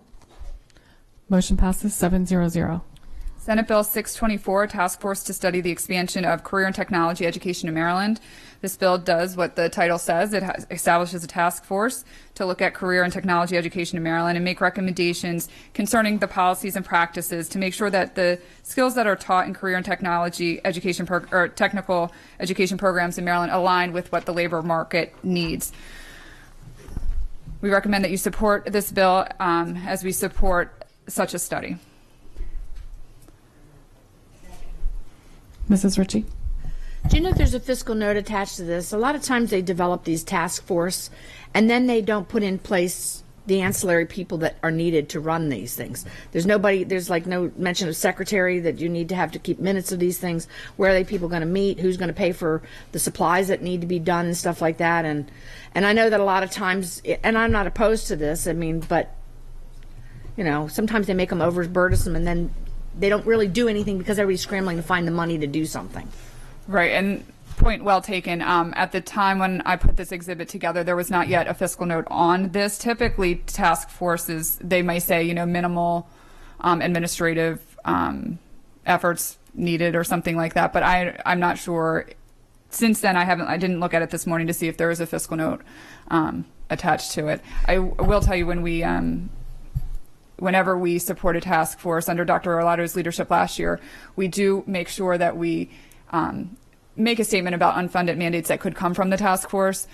So, you know, we support the examination of this, but if it's going to come back and say, then the task force says we need to do X, Y, and Z, and these are things that we either don't support or are going to create unfunded mandates with no funding streams to support what they're asking us to do, we do try to include that in any of the testimony that we share with the General Assembly. And some of what they're trying to do, you know, I mean, to marry the careers that are available to what's going on in the schools, I think we kind of do that. Don't we have signature programs in every one of our schools that was based with the community input that talks about, and basically when we did the signature programs, we were looking at ways to ensure that they reflect the community that they're in. You know, so we, you know, like Glen Burnie, you have the hospitality North County, you have the hospitality and stuff, which makes sense because they're right up there in BWI with all the hospitality stuff. You know, I mean, we've sort of done these kind of things, and so it's not, and we have advisory boards where we work very closely with our partners in the business world.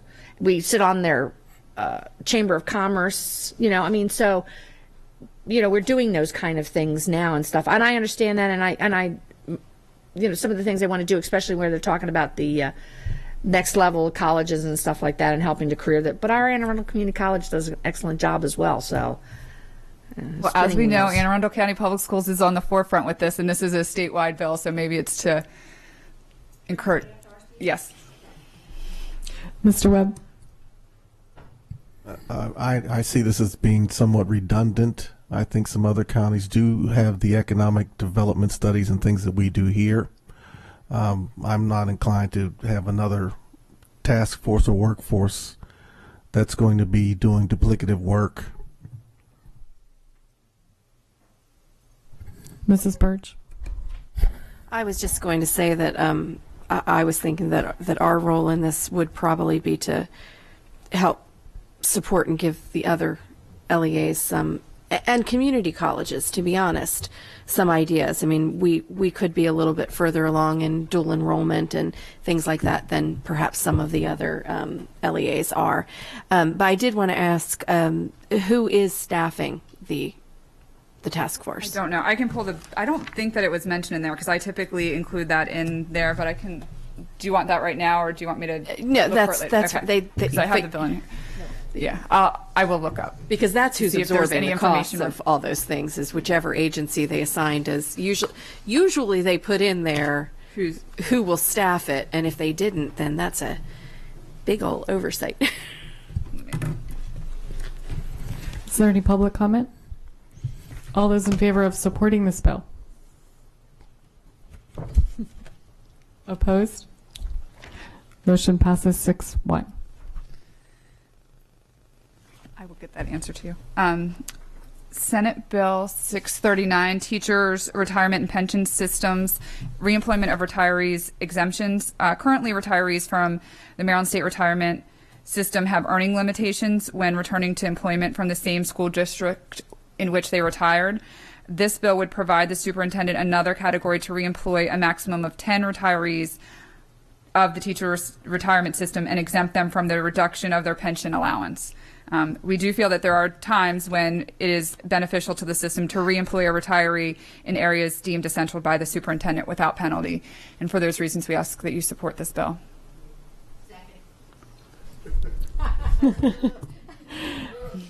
Any board discussion? Mrs. Birch? Was there any discussion as to how the number 10 was arrived at? Because 10 is a very different number in Montgomery County than it is in Dorchester County.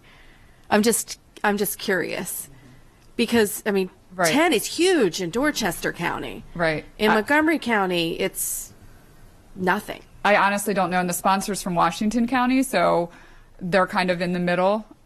I couldn't give you a good answer on where they came up with 10. Okay. Yeah. All right. Thank you. Washington County has 10 people they want to rehire. Yeah, correct. Any public comment?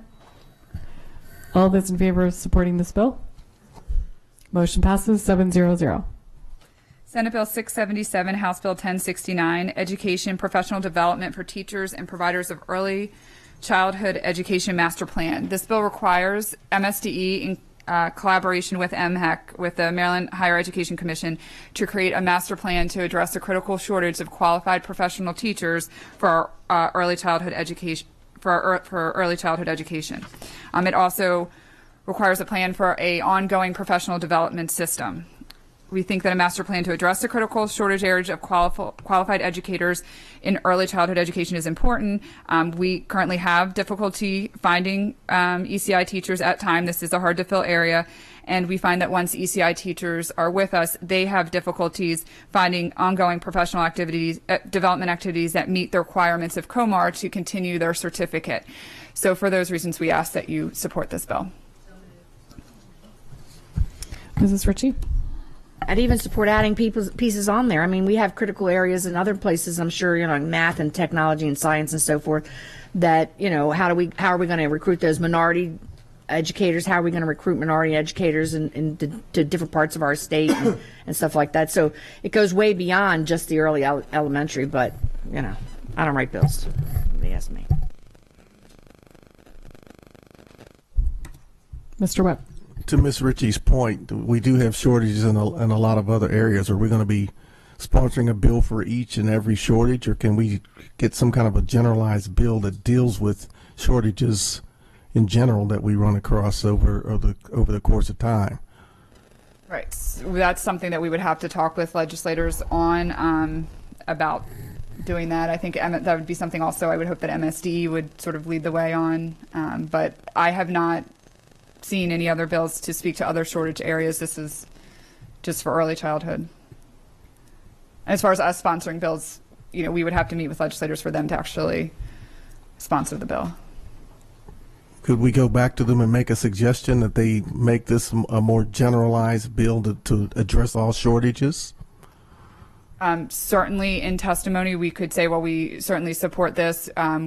We think that critical shortage areas in all teaching areas, some of which Ms. Ritchie listed, are of concern and should be addressed. For what it's worth, we could put it in testimony that way. Yeah, that would be my preference.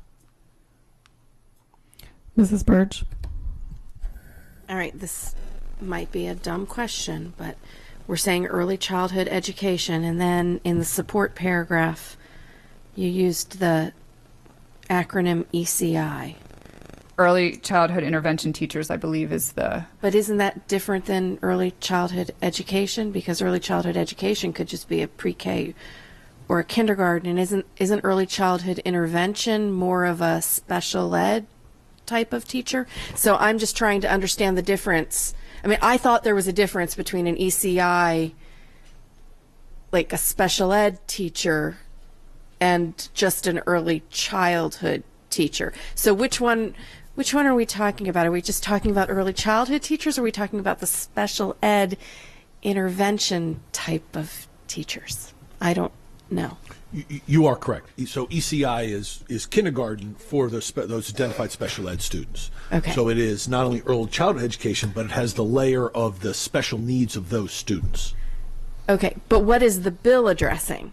The early childhood. So perhaps in the support paragraph, that would be my oversight. We should use the over-encompassing term. So we'll make sure that we do that in anything that's published to legislators. That's my oversight. Okay. I thought it was getting a little specific, and I just was confused by the whole thing. Yeah, I apologize for that. Thank you.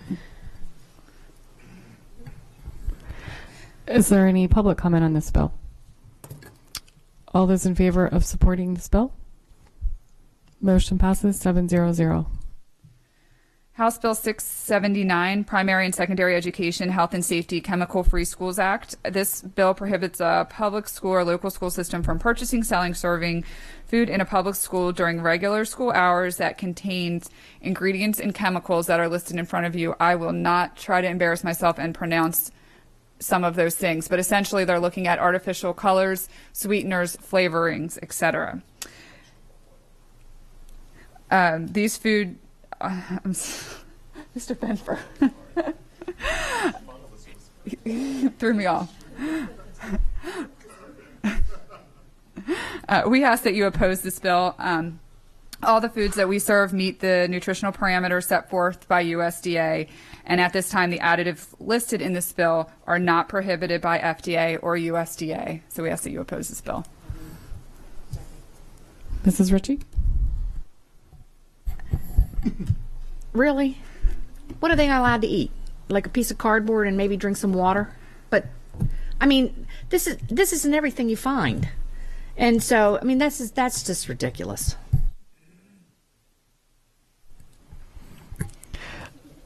Mr. Webb? We may have a contingent of foodies on the legislator now. That's that it would be nice if we could furnish that type of food on an ongoing basis for the entire population, but it's pretty near impossible. Yeah. I think it's also important, since we just heard from Food Services, that this information would be on the website, correct? So if I'm trying to live chemical free or eat chemical free, I could go to our website and I can look up what's in our school lunch food and just pack a lunch instead. That's correct. Okay. Is there any public comment on this bill? All those in favor of opposing this bill? Motion passes 7-0-0. Senate Bill 699, House Bill 1137, Primary Education State Standardized Assessments Moratorium.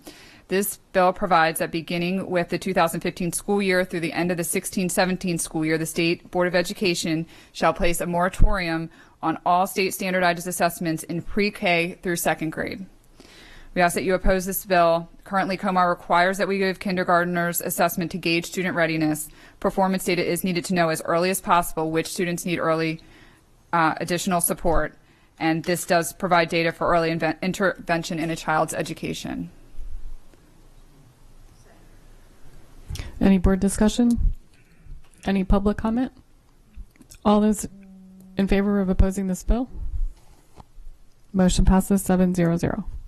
House Bill 727, Anne Arundel County Board of Education Wireless Telecommunication Towers Moratorium and Report.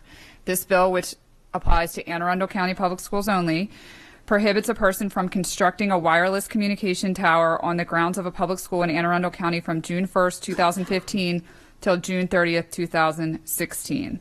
It also requires that the Board of Education provide the Anne Arundel County delegation of the General Assembly on or before December 31st of 2015 a report including the following items. 1, how the board chooses vendors and contractors for the construction of wireless telecommunication towers on the grounds of public schools. 2, how the board evaluates and chooses the location of the grounds of the public school to be used for the construction of wireless communication towers. 3, whether the revenue received in connection with the construction of wireless telecommunication towers will be allocated for a specific school or the general fund. And 4, a list of all potential locations on the grounds of public schools in Anne Arundel County that satisfy the zoning and other criteria applicable to the construction of wireless communication towers. We recommend that you oppose this bill. First, we're not sure if a stop on building wireless communication towers is completely legal. This board has discussed this topic at length, and there is some specific legal citations that are provided to you in your exhibit that speak to that issue. And second, the report that is required by this bill provides some information that we simply do not have the information to provide. Specifically, the potential locations for the construction of wireless telecommunication towers is not something that this board is aware of until we are approached by a contracted vendor or to construct a tower. For those reasons, we ask that you oppose this bill. Mrs. Ritchie?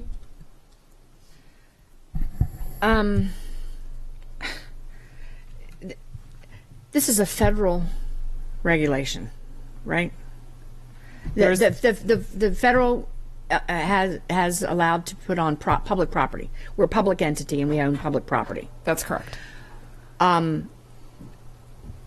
We've contracted through one bidder, one Milestone, and we have a contract with them. So we don't have multiple contracts with multiple entities. That's correct. We don't go out and scout locations. They come to us and say we had an uptick in cell usage and we don't have enough carriers there. We don't have enough whatever their stuff is that they use, towers. We don't have enough stuff to, and calls are being dropped. People are mad. They're not able to get on their wireless devices at peak times because everybody's using them. They want more service in that area. But it's not like every school, we're not bidding out every school because not every school has that problem. It's just whatever the carriers, Sprint, Mobile, Verizon, all those people, whatever they have identified on their little maps that we've seen all over the TV that talks where their coverage is dropped. And then they look for areas, a space, and if a public space is available and one of them has to be a school, then they come to us. And then we enter into the process and we developed a policy related to this, right? That's correct. Okay. And then it talks about the revenues, because the revenues go back into the general fund. They don't go to the individual school because not every school has the opportunity to have that. Every school can't say, oh yes, we'd like to have a cell tower here so we can get the revenues. So, that piece there. So they should really go to the federal government if they want this rule changed and get schools exempt. Why do they keep telling us? Because we have to comply with the federal law. Because if we don't comply with federal law, can't they take away federal money? That's correct. So that Title I school that we just applauded as being a school of distinction, Zippo money. If we decide to go against the federal government and say, no, we're not going to do that, they could take away all of our Title I money, and any money, our free and reduced meals money that we use for, the breakfast programs, all that stuff can be gone because because we're going against the federal government. Funding could be at risk if we do not comply with federal requirements. Okay. And therefore we couldn't do the achievement gap that we want to, everybody wants to talk about and beat us up about. So then we wouldn't have the monies to do those kind of things. So, okay. Is there any public comment on this bill? All those in favor of opposing this bill? Motion passes 5-0. House Bill 992, Senate Bill 672, Public and Non-Public School Student Diabetes Management Program.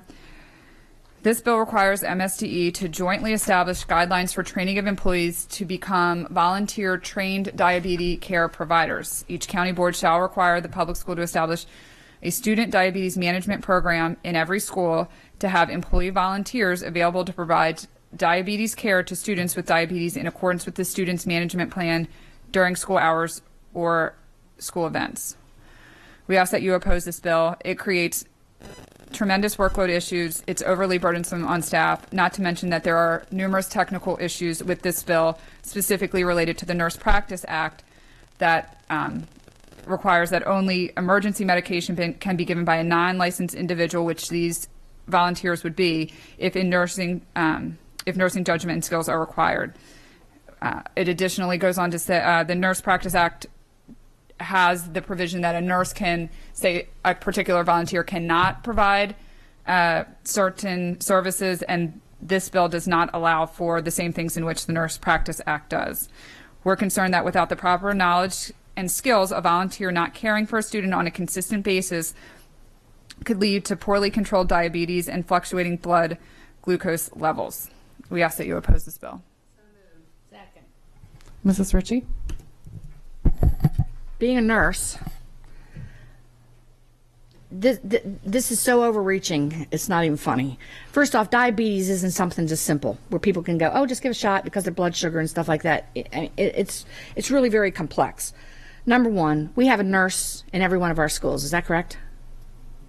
We have nurses that service every one of our schools, is my understanding. Yes. Well, I mean, you may have an RN, but they also that comes in there. So we have somebody who's responsible in every one of our schools. They have, more than likely, probably have these things that are called a logarithm. So if there's an incident that happens, if a child falls and hits their head, there's a certain protocol that they have to follow. If a child has a seizure, there's a certain protocol that they have to follow. If they, there's certain things they have to do. They have them for all these kind of things. So they already have those in there. The parents are probably notified or do notify the school that the student is a diabetic because they notify them when they have seizures. I mean, we have epileptic students. Are we going to train them in how to do seizure prevention and monitor their blood levels, make sure the Dilantin is okay? Because, they might have a seizure during the day. So, this just makes no sense to do this. And as a nurse, I would not volunteer to do this because it's outside of my realm. And the teachers, what I would suggest maybe, and if it's not in place already, first off, the teachers know if their students have health issues. I would maybe say have them be aware or give them a little placard that talks about hypo and hyperglycemia, low and high blood sugars, and what they should do, and which they should immediately do is notify the nurse so they can come in and do a glucometer to find out whether they're hypo or hyper. So, no. Is there any public comment on this bill? All those in favor of opposing? Motion passes 7-0-0. House Bill 995, Lawn Care Pesticides, Child Care Center, Schools, and Recreational Facilities Prohibition. This bill provides that a person may not apply a lawn care pesticide on grounds of any child care center, a school or recreation center, or any other recreational field that is used by a child under the age of 18. If an emergency application is necessary to eliminate an immediate threat of human health, approval must be sought by the superintendent of public schools.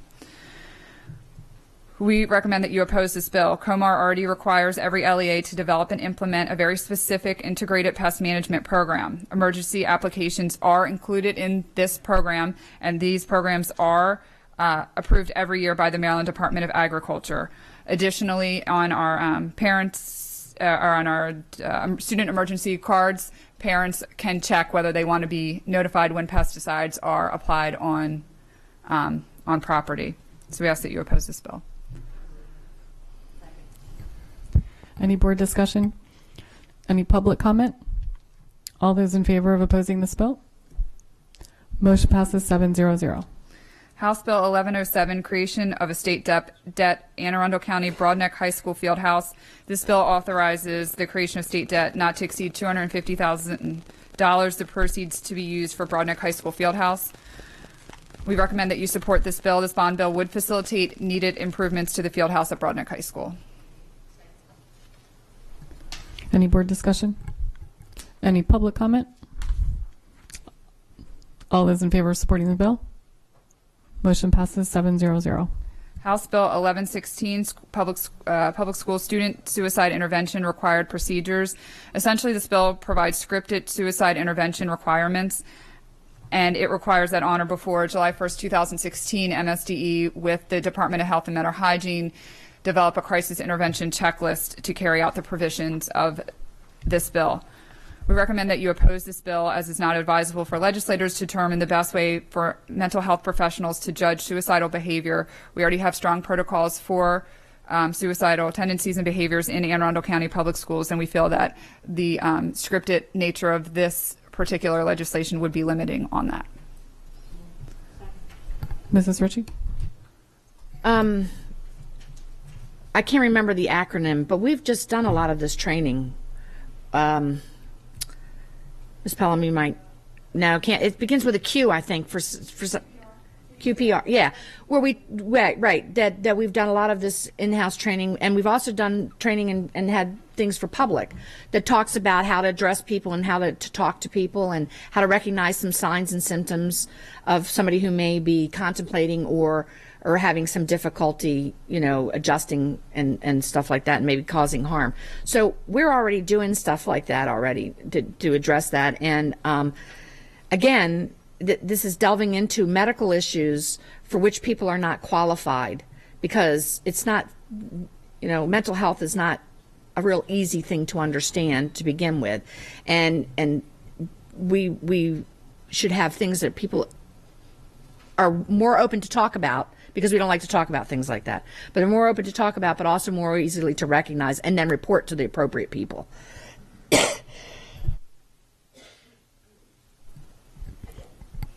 Any public comment? All those in favor of opposing this bill? Motion passes 7-0-0. House Bill 1141, education park testing exemption for children with disabilities. This bill provides that a child with a disability shall be exempt from park testing or its equivalent unless the parent or guardian of the child and the administration of the school that the child attends have agreed that the child may take the assessment. This does not seem compliant with the Elementary and Secondary Education Act, and students with disabilities pursuing a Maryland diploma do need to pass Park Algebra 1 and Park English 10 assessments as part of their graduation requirements. So exempting them would not be favorable for them to meet those graduation requirements. We recommend that you oppose this bill. Mr. Webb? I think some of the requirements we have right now are unrealistic for some of our disabled children, so I will be voting to support that. Is there any public comment? Mrs. Birch? I just want to clarify. If they want to get a Maryland diploma, though, they have to pass these tests. Park Algebra 1 and Park English 10. Right. Those two. And this bill would exempt them unless the school administration and the parent have agreed to allow them to take the assessment. And then it would have to be in their IEP as well. Okay. So right now it's a requirement for the Maryland diploma to pass those two tests. Yes. Okay. So if they were exempt from taking them, they couldn't get a diploma. Yes. That's correct. Okay. So we'd actually be doing them on that sense a disservice, because they could only get a certificate then. it would be a disservice in their ability to obtain a Maryland graduation certificate. They would only be able to get a certificate instead of a diploma. Correct. Okay.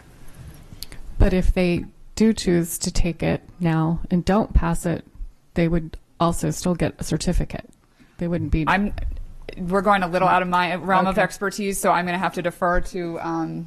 I don't know whose tag you're at, but I don't have the answer to that question. It is currently a state requirement that the students must pass for graduation the PARCC assessments in Algebra 1 and English 10. They, if they are unable to pass the test itself, they have the option of either a combined score to meet the graduation requirement or going through the bridge projects. And many students do end up going through the bridge project. We have thousands every year that go through the bridge project and still meet the mandate of graduation. But they can't qualify to go into the bridge project program unless they've previously taken and failed the test. So if they've never gotten a chance to take and fail the test, they therefore can never reach the goal of getting to the other graduation requirement of passing it through the bridge. So that's part of the reason that we oppose this. Thank you, Dr. Arlotto. Mrs. Bird?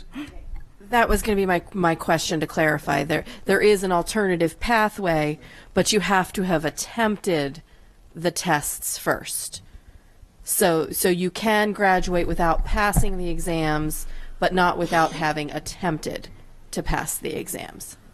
Correct. You reach the passing status through either a combined score or completing the bridge project for that exam in the areas of which you did not meet the qualifications. But you cannot complete the bridge project unless you have attempted to take the PARCC test. Not only attempted, but have failed it. Okay. Part of the state rule is not only that you attempted, but you failed to pass it. Therefore, you now qualify for the bridge project. So if the students were exempt from taking the PARCC test, they would not qualify for the bridge projects. Correct. Okay.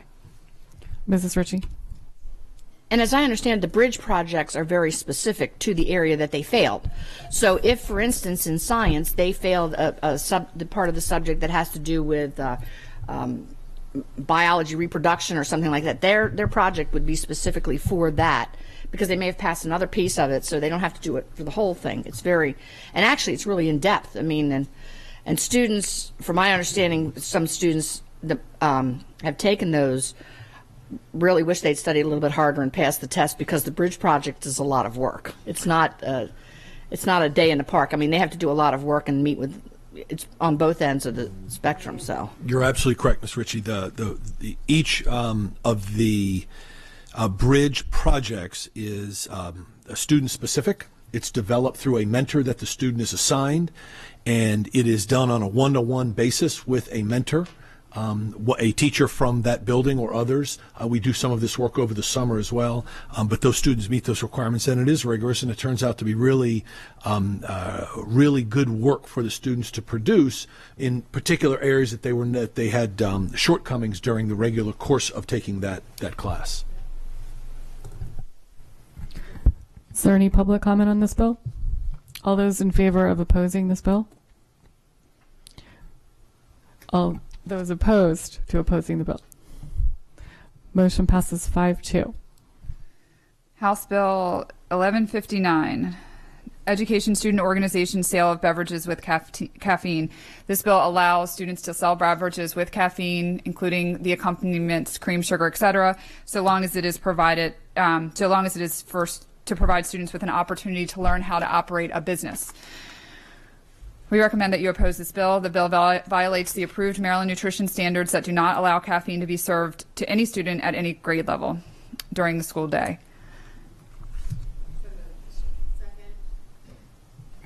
Mr. Webb?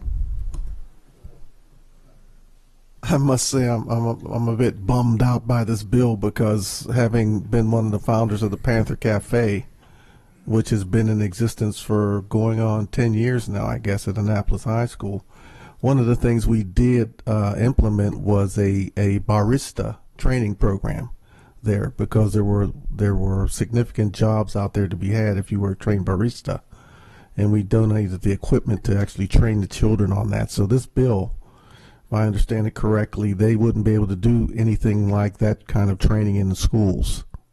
if I'm reading this right. If the substance that they were serving, if the coffee that they were serving was caffeinated, they could have non-caffeinated. So we could have non-caffeinated lattes and espressos, but not caffeinated. That's my understanding. I'm going to have to oppose this one too. Mrs. Burge. Actually, you're getting the opposite. This bill would allow. Allow the. It would allow it. Right. Apparently, it's not. You're not allowed to sell. You're I'm not all allowed for to it sell then. products with caffeine right now, and this bill would allow it. So Okay. currently, you're not. Yeah, which I agree with, because more and more studies are coming out now that children really shouldn't have caffeine until they're 18. Yeah, but if you In go right fact, across the street, you'll see them lined up at Dunkin' Donuts before they come to school. So what's the point? should the school be providing the thing that they're not supposed to have? I mean, it's apparently really bad for their brains for them to have caffeine before they're 18. More and more studies are coming out. So, I mean, I would support the opposed position, because I don't think there's a reason for kids to have caffeine at There are all. a lot of coffee drinkers in this room. I don't think their brains have been impaired. I would hope not. It's about a developing brain. It's about a developing brain, and until they're 18, they can't. Their brains and their growth can't. Their development can't handle it. So, I would support it, because it's not healthy for underage people to have caffeine. I just wanted to know if the sweeteners were going to be chemical free. Depends if that other bill passes. Okay. Any public comment? Right. All those in favor of opposing this bill? All of those opposed to opposing this bill? So motion fails 4-3. Unless there's any questions about Section 2 or Section 3 of the packet, that concludes the position on the bills that we need you to take positions on. I don't think so, but I do want to mention that I definitely want to thank you for your crazy 4 months of life right now, or 3 months, I guess, and all the work you've been doing.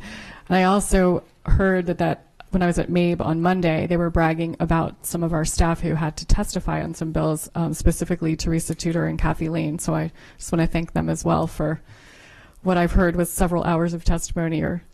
Thank you, Mrs. Korbelak. Mrs. Kathy Lane spoke to the charter schools bill and did an excellent job serving on a panel with other people around the state to speak in opposition of that bill. And Ms. Tudor spoke to the post-Labor Day START bill. And Ms. Tudor and I got there at 11:15, she's gone, to get a seat. And we left at 8 o'clock when she finally spoke. And there were still 4 more bills to be heard after that time. So we didn't even stay for the entire thing. So yes, there's much appreciation to the staff. And in addition, I was going to say this for the end, but while we go through, I mean, these positions cannot be created without a lot of help from everyone in this building and, you know, even in schools, to tell us how this really impacts them. So in addition to the public testimony we get, they help us so much with the written testimony. Mrs. Ritchie. So not only did you put in a 9-hour day, probably a little longer than that, but you did it on a day when everybody else was off because it snowed, I believe. No, it was actually last Thursday was that hearing. Yeah, wasn't that a snow day? For the Oh, I just thought we were working. I don't know. From until April, we're working. You are. But a lot of your colleagues weren't doing, you know, I mean, they weren't in buildings. They were working probably, but they weren't in buildings. But I Right. mean, just saying that the school system was closed, but still people who could have not come into work that day could have stayed at home and done their work in their pajamas instead were down in Annapolis. That's correct. Ms. Chaudhry. I just want to piggyback on what everybody else is saying. Thank you so much. I personally saw you last week at the State House, so I know that you've been working hard. So I want to thank you, and I want to thank the staff that's working with you, because I know it's really hectic right now at the State House with all these bills. Dr. Arlato. Yes, thank you to the board for your accolades of Jessica and the team. They do work really hard. This is This is intricate work. I do want to thank the board for taking time to go through this. This is important. As these bills move forward, it dictates the work that we do, not only in Anne Arundel County, but around the state. So I think it's important work. As members of the board, I appreciate that. We appreciate you really taking it seriously and working through the process with us. I do want to also say thank you to Jessica. Not only is this a difficult time for her with regard to legislation, but she continues to move all of our policies forward. I want to thank the Board Policy Committee for the work that they do. If you remember in January when Jessica sat before you, she reminded you that as we went into the legislative session, the policy work would begin to drop off. Well, just before you today were 10 policies. The work hasn't dropped off. She continues to work. She continues to work incredibly hard. She is brilliant, and we're lucky to have her. And so thank you. Well, I'll sit here a little longer. All right, the next item on the agenda is a review item, 5.01, Corcoran Middle School Telecommunication Transmission Facility. We don't have a presentation, but is there any board questions or comments?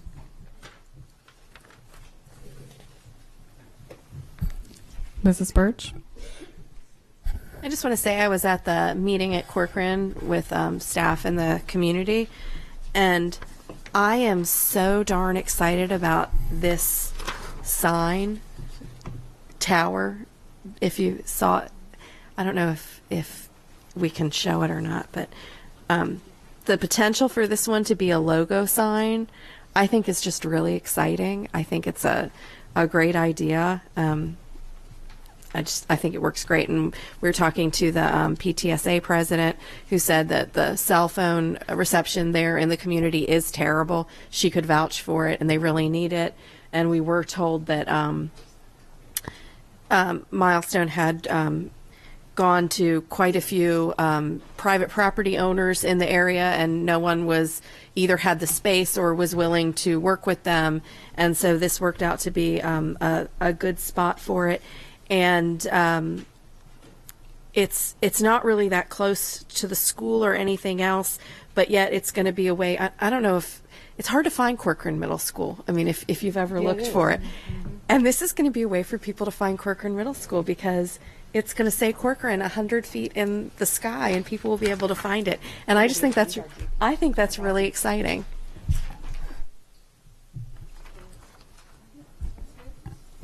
Is there any public comment?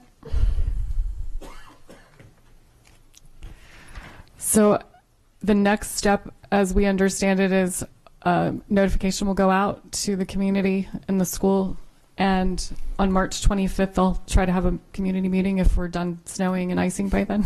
Okay. That's the plan. All right. So the public has time to weigh in at that point. All right. Thank you. Mr. Jackson.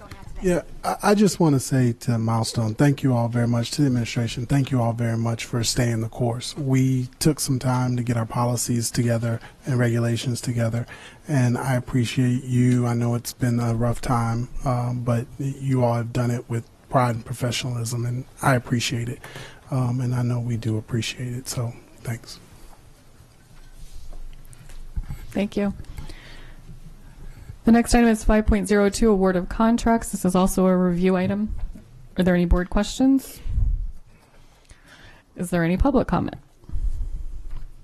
All right, thank you. And the last item on the agenda today are consent items 6.01 through 6.05. Do I have a motion to bundle these and move them from information to action? Second. All those in favor? We now have an action item. Dr. Arlato, your recommendation. Yes, ma'am. I recommend that the Board of Education award contracts as listed on today's agenda, 6.01, 6.05 inclusive. Is there any board comments or questions? Is there any public comment? All those in favor? Motion passes 7-0-0. I just have a couple of announcements. The next Board of Education meeting is Wednesday, March 18th at 7 p.m. The next Board Policy Committee meeting is Wednesday, March 11th at 8:30 a.m. The next Board Budget Committee meeting is April 1st at 12:30 p.m. in Conference Room 2B. And I believe we have rescheduled the redistricting meeting again for March 10th for the community information session. So, Mrs. Nally. Yes, I would like to move that we go into closed session to conduct collective bargaining negotiations or consider matters that relate to the negotiations. All those in favor? Thank you. Our meeting's now adjourned.